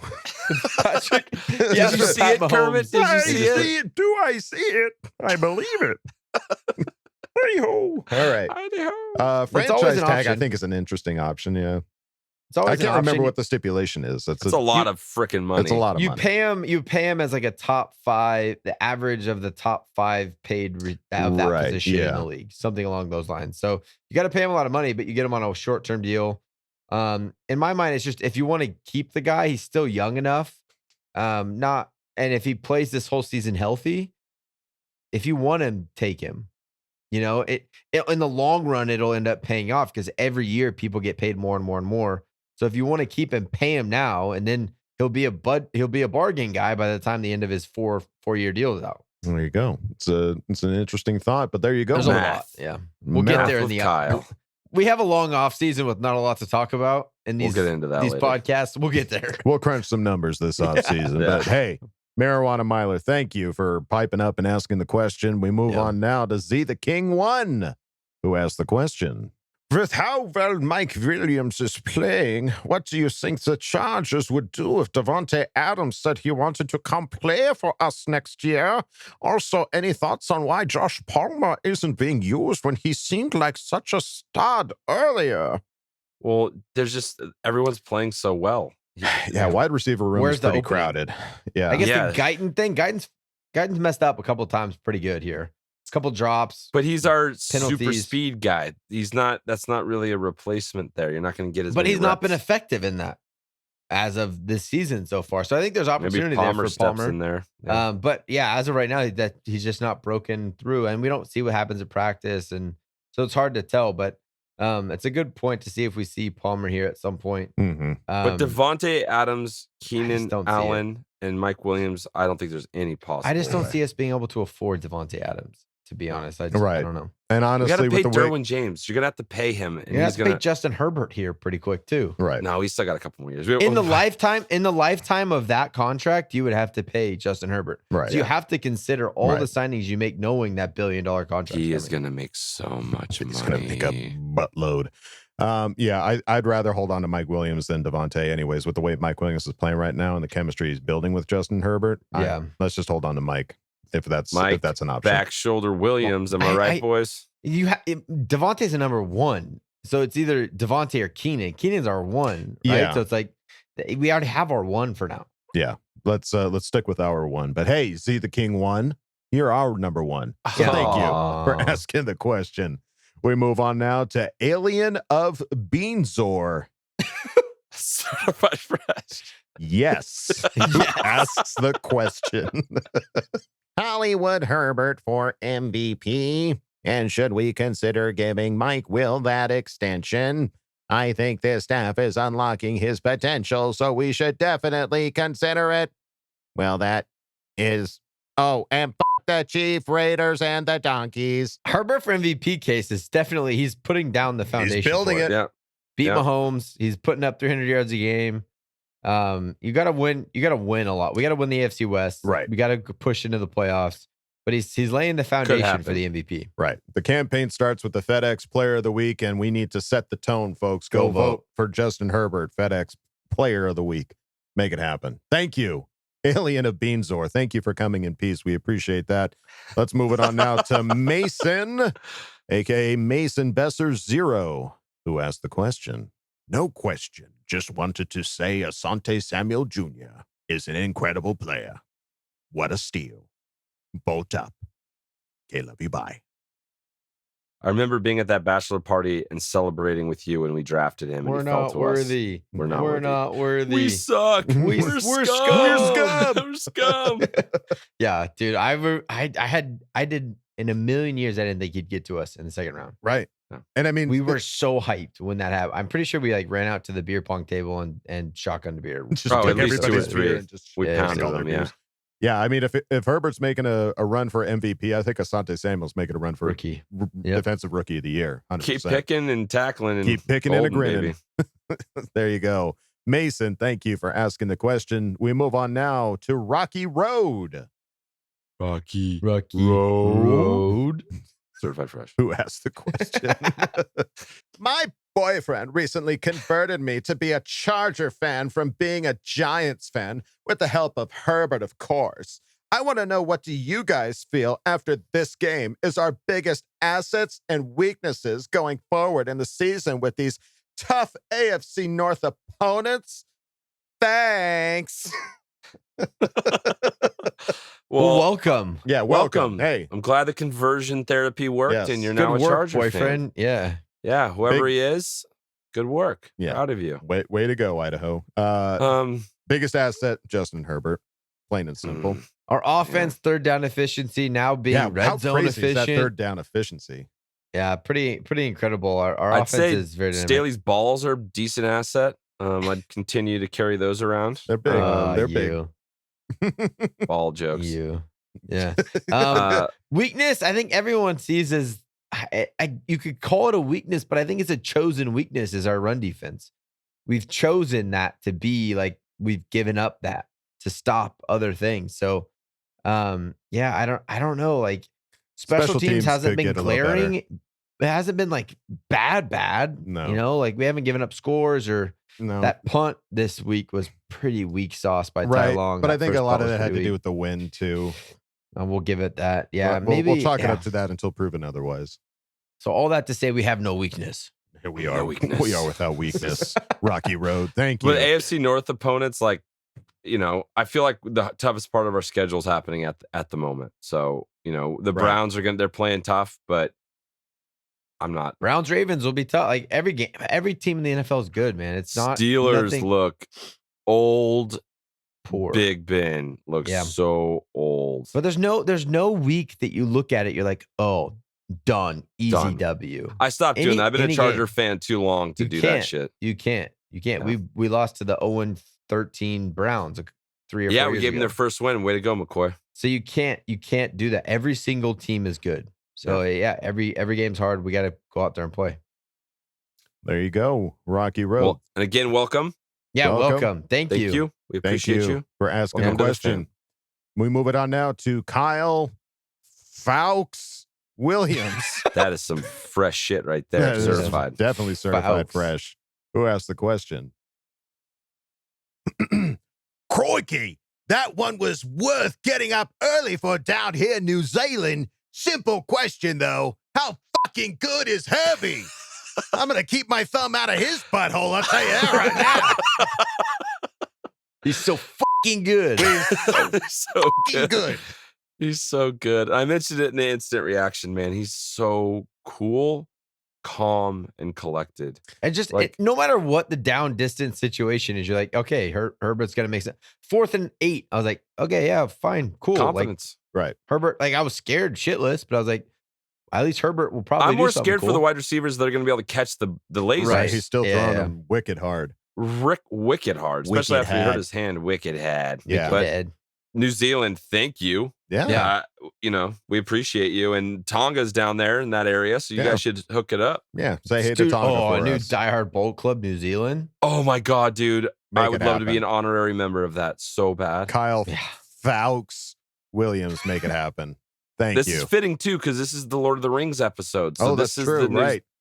Let's put it together, Yes, guys. we're on our way to Mordor right now, folks. But hey, let's keep it moving. Kyle, thank you for asking the question. Thanks, bud. We move on now to Bolt Dude 8407. Who asked the question? Yes.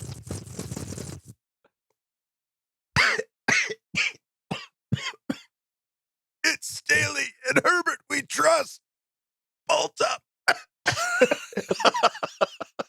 Dude, I love all of this episode's just like pumped up fans. Like Positivity, dude. Yeah. The It's shameless flowing. positivity is just flowing. It's Flowing flowing. like We flowing used like to wine. give it out from the podcast. Now it's coming back into the podcast. We love If you it. love We something, love let to it see go, and it'll come back. It'll Come return right back. right back to you. Thank I you. love the community, Bolt yes. dude. Thank you, Bolt Dude 8407. Appreciate it. Certified fresh. Moving on to cautiously excited. Slow version. I'll give him a fast and a slow. You pick which one do you want. You're getting them coming and going. Yeah, I'm giving you options. Let's move it on now to cautiously excited Chargers fan. That's probably better to start doing it on the outro for these guys, so Kevin has the time to think about it. No, I don't want it. I want to be under. He wants the challenge. I want the pressure. I want to be like Herbert, 4th down and 9 on these certified freshes. Let's go. And just give us service. Fucking kissable. All right. Cautiously excited Charger fan has a question. It goes like this. Is it time to worry about Vizcaino? No.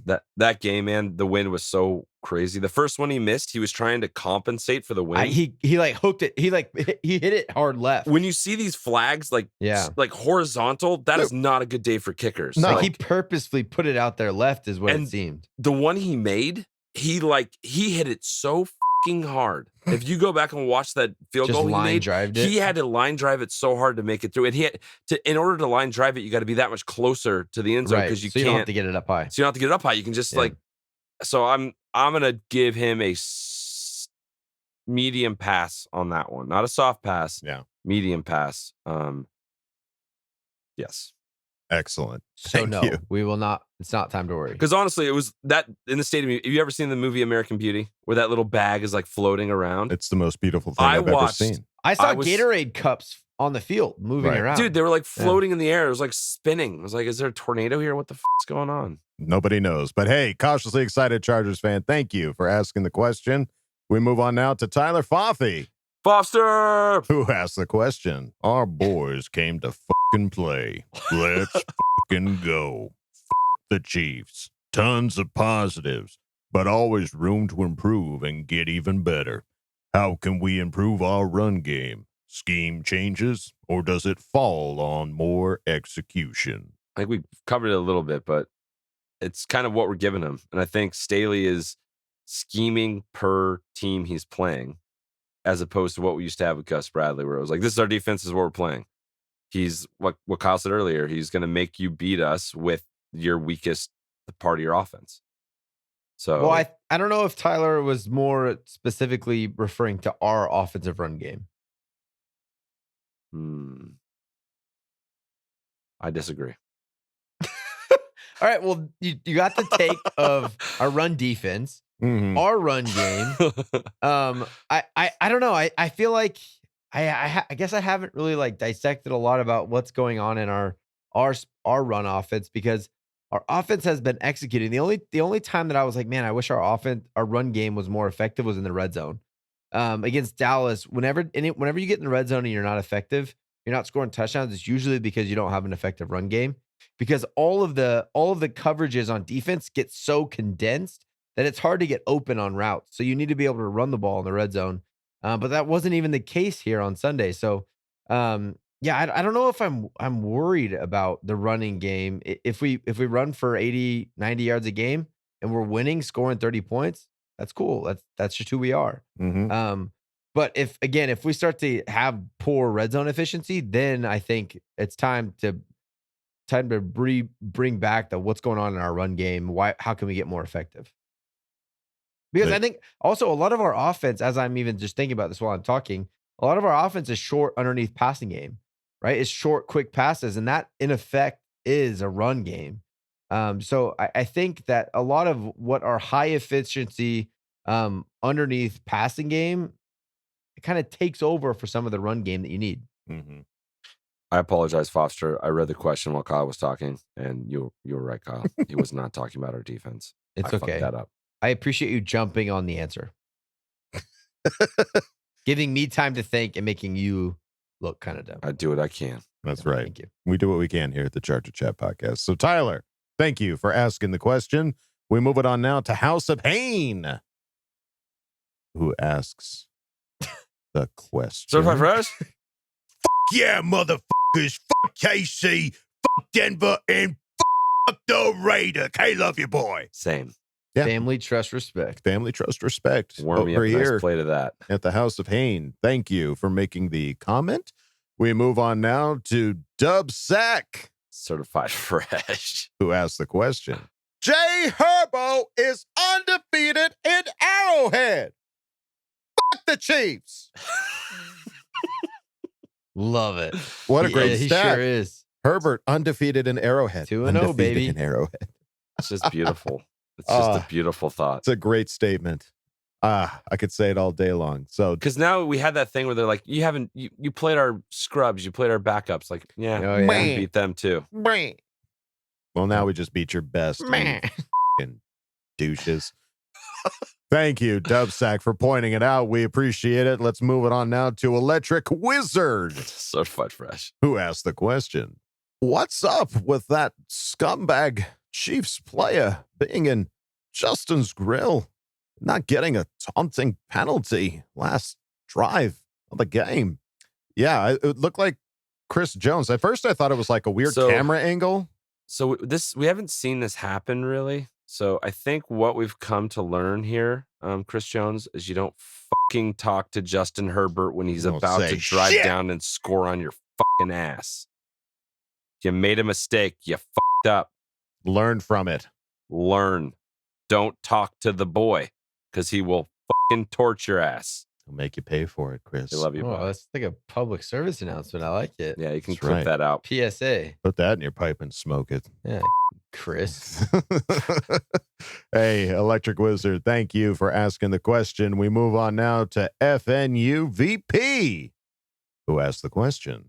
I'm a degenerate gambler, sleazeball, who took a loan from the mob, who threatened my kneecaps if I didn't pay. And you guessed it, I put all my motherfucking money on Herbie and the Bolts. Can I get a fucking bolt up, fellas? Bolt up. All right. To the question, I won't be paying those mob guys. You guessed it. We are doubling down for Monday fucking night against the motherfucking shitbird. Ain't worth a damn cowardly fucking clown makeup wearing worthless scum of the earth raid. Oh, wait, say that they are heads? Yeah, fuck them Raiders. We are winning by 3 TDs, are we not, boys? Fuck the Raiders. Fuck the Raiders. Fuck the Raiders. Fuck the Raiders. Fuck the Raiders. What a script, FNUVP. Holy shit. Yeah. 3 tutties. I like it. I'll double I down would on love that. to smash Gus Bradley's defense with that. And if Gus comes out in cover 3 against Justin Herbert, it's 3 tutties. You're losing by 3 touchdowns. It's going to be weird, though. Like, we haven't talked about it. Denzel Perriman and Casey Hayward. Our whole There's a 2018 lot of Chargers defense. Those are the two that were guys that I really respected big time. Yeah. So, yeah, I hope we just destroy Run them over. That being said, I hope we destroy them. I hope we destroy them. There you go. FNUVP, thank you for asking the question. We move on now to Meshican21, who asked the question. After watching how Brandon Staley and Urban Meyer have started off for so far, I say, how relieved are you that we went with the coach that we did? Son. Absolutely relieved. In Who's hindsight, got big balls? Yeah. Staley's got big balls. Yeah. And I think Urban's got old balls, droopy balls. Urban's got gold bond balls. You can see trying to coach. There's a like lot of weird narrative coach. coming out of Jacksonville. Yeah. He's trying to run it like a college team, and that's what everyone knew was going to happen. These are professional athletes. You can't do that kind of shit. Some of them are 35, 36-year-old men with families. They don't want to be run like a college program. You can't talk to them the way that college coaches talk to them, and they make more. Like, one of my dad's biggest points is, like, nowadays these guys make 10 times more money than you do as a coach. Yeah, probably. You have to handle it differently. Yeah. You know what I mean? Like, they are way more valuable asset-wise to your franchise than you are. Mm-hmm. You better come at it with it. Like, if a guy gets real pissed off and wants to get traded, a franchise big-time guy, the coach might be the one to go first. So you better handle it lightly. You better give them an opportunity on 4th and 9 to go score a touchdown. That's what you do. That's right. That's how you do it here in Los Angeles, baby. Game. Yeah, get that big lift. Like, I wonder how far his feet were Dirty off the ground. dancing. Like 8 inches. Like, he lifted him up. He's like, I think swinging his legs around. The picture didn't get the whole thing. In my mind, it went full Dirty Dancing. He picked him up and swirled him around the room. Yeah, on one finger. Yeah. His hurt one. Yes, that's how badass That's how strong he is. Yeah, that's how badass he is. Yeah. All right, Michigan 21. Thank you for asking the question. We move on now to Okie Doggy. Oh yeah. Who asked the question? Venomous, vidimus, vicamus. Or in other words, we came, we saw, we conquered, Boltfam. The game was close, but damn did our defense come in with key turnovers early in the late into the game. So what are the odds of Asante Samuel Jr. winning Defensive Rookie of the Year? Now with the likes of Parsons, Surtain, and J.O.K., it seems like his stock is rising, and he already has 2 picks to his name, especially since Staley went up to the Chiefs and essentially said, "You shall not pass!" Lord of the Rings episode. Dude, this is the Lord of the Rings episode. Dude, he if he keeps getting these interceptions and these picks, He why averages not? 2 picks every 3 games. Yeah, I think we're good. The thing is, like, Parsons is on the Cowboys, so you're going to be dealing with that bias. Yeah. But he's just got to be clearly better than Parsons at this point. We're still early in the season, but right. If he keeps doing what he's doing, Right. man, who knows what could happen Hey, with that? if we keep getting this guy Pepsi Rookies of the Week, that's going Guess to be a what? good. Yeah. Let's go vote on that too. Yes. Let's go vote on that. Get him another belt. Let's 'Cause get I that love that campaign video on going. Chargers.com. Yeah, that was pretty cool. You know what I'm talking about. I'm all about it. Thank you, Okie Doggy. Love to see you, buddy. Thank you for asking the question. Moving on now to JDM2118, who asked the question. What's up, putos? Fuck yeah, we got the W. Now, oh God, do you believe it, you fucking motherfucker? You saw it, didn't you? Fucking Big Ball Staley is a fucking G, man. T. Campbell put in work. I fucking love this fucking team, man. Yo, Kevin, how was it walking out of that stadium with a W? Just one question. Why don't the Chargers captains have the C patch on their jerseys? Ball gang or don't bang, bitch. Fuck the Raiders. You know what time it is? It's the Cholo voice, Holmes. I'm going to get You're a getting letter. better every no, week. I'm going to get a letter one of these days from like, and this is like Mexican Heritage Month. So like every How dare episode, you. I'm just burying myself. I'm digging the hole deeper. JDM2118, we hope you're Hispanic because otherwise this is a really Otherwise, weird, This is really awkward. really weird gray area. But a really Gray interesting area. question because I went back and watched it. I was like, yeah, none of the captains have the C patch on their jerseys. What up with that? None of them? None of them. Derwin didn't have it. Herbert didn't have it. No C patches, no captain patches on their jerseys. Not one jersey has the C. Not that I saw. They all I know don't who know they how to are. answer that. Yeah. Team knows who they are. They voted for him. Who cares? I guess maybe it's a strategy. They're Interesting. like, they don't want us to take down our captains. It's like, I don't know. It's like, it's Herbert. This is it's all the fascinating. big I didn't know names. this at all. I hadn't paid attention. I don't know. I mean, I don't know if it was Somebody like that for please previous... find out and yeah, hey, if you and know the answer, let us know in the comments, Please. please, because that is an interesting thought. Like, give the guy a C. I mean, I don't know. Like, it was all from what I saw, it was all the captains, and I haven't looked at the previous games, so I didn't even notice if previous games they didn't have the C. Yep. But definitely this last game, no C. Interesting. And walking out of the game was glorious. It really was fantastic. I walked around the concourse like high-fiving Charger fans. I'm sure your Like, I was balls like- got bigger too, and you were swinging them around like I was a creepy guy "Yep." because you saw a blue Yeah, jersey and you know where to Creepy go. guy. I was the creepy guy. Like I'd sprint at people and I'd stop and I'd throw a high five up. So I high fived about 20 people as they were walking out. Got some But smiles. you weren't being Felt good. obnoxious like the Cowboys fans. Like, whose house? Yeah, no. you weren't I was doing just it. high fiving our Good. guys. And that was it. Yeah, That's the all I had. Cowboys fans were obnoxious. They were obnoxious, fighting each other. Yeah, that's Guy all right. getting thrown in the water. Rivers Lake. How Yeah, dare but you? again, teams fighting each other. You're gonna Chargers have to never drain getting it involved. now. Restart. Fill it back up. Yeah, throw some chlorine in it this time. But hey, JDM2118, thank you for asking the question. Moving on now to Nick, who asked the question. Jake Shemesh, I watched this game in Uncle Willie's garage in home country of Kazakhstan with my Pamela Anderson blow-up doll and it was very nice. I want to give the defense a tradition of kiss on the face as we do in our hometown for all the turnovers they did. The whole team deserves a sexy time, and the man Mahomes looks sad like he was at the funeral. High five. The referee was too busy playing with his crowns to notice some obvious penalties against the Chiefmen. Are we more likely to go to playoff with this resounding success? Like, wow. So the Chiefmen playoffs already in week 3. I mean, we're more likely to go with that W than if the odds are more in our favor now than they were before. That's for damn sure. So yeah, we're playoff positive. We're a playoff positive podcast. That's right. PPP, baby, in full effect. Thank you, Nick, for asking the question. And we go out of Ask Boltfam with Chris M. And so does Kyle. Coach, who asked the question. Chargers are the only team in the AFC West with a division win. After we beat the Raiders next week and the Donkeys lose, we will be in first place.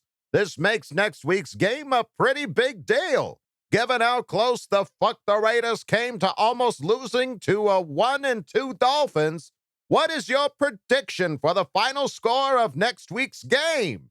Kay, love you, bye. Well, what a perfect segment. Segue. It's Good late, segue. Folks. We're getting late here in the Charger Chat podcast.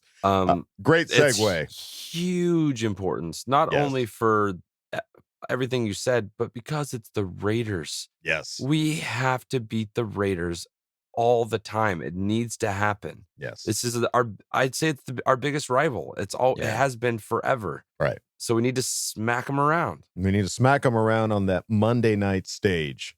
So I'll go first. Yes. Okay. I have 41-23. Holy shit. So that isn't 3 touchdown W. That's 18-point W. Fair enough. And Herbert's thrown for 400 plus yards against Gus Bradley's cover 3. I like. How I'm much? I'm going to be there to see it. I'm so excited. Very good. All right. What do you got, Kev? I'm going to go pretty close to Kyle's, actually. I'm going to go 38-20 Chargers. I think we're going to rack up a few sacks on Derek Carr. I think Bosa is going to get 2 and Fackrell's going to get 1. Wow. Very bold. I like it. You want to get more specific? What's I guess it's not very close. It's not like a how do we win type of a thing.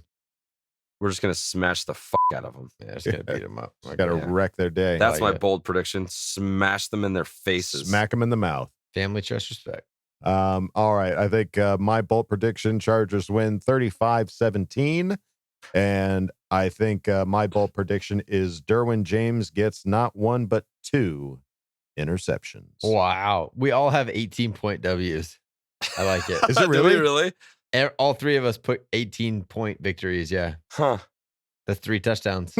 This might be just coming off the high of the Chiefs game because Raiders have been playing all right, but I'm always going to go up and over the top on the Raiders. Can't help myself. Double down. That's right. Double down. All right. Well, hey, we kind of segued out of Ask Boltfam and into our bold predictions, but we want to thank every single one of you that asked questions and Ask Boltfam. Thank you so much. We appreciate it here at Charger Chat Podcast. You guys make this the longest Lord of the Rings type episode every week. And I love Lord of the Rings. And we love Lord of the Rings here at Charger Chat Podcast. So that will freaking do it for us here at the Charger Chat Podcast, folks. Don't forget to bolt up because we're ready for any squad, any place. Okay, love you, bye. Okay, love you, bye. Okay, love you, bye. And now, a word from our sponsors. Let me ask you something. Do you have a hard time closing deals, making decisions? Do you find yourself getting trapped in conversations? Do you wish you had the tenacity of a 6-year-old? Then you need to call Stellan's Shutdown Service. At Stellan's Shutdown Service, Stellan himself will come to you and shut down the conversation. Need to make a purchase but don't want to deal with some pushy salesman? Shut it down with Stellan. Need to fire someone but don't want to get caught up in endless small talk? Shut it down with Stellan. Need to get out of a conversation with some creepy dude? Shut it down with Stellan. Call Stellan's Shutdown service and shut that shit down today.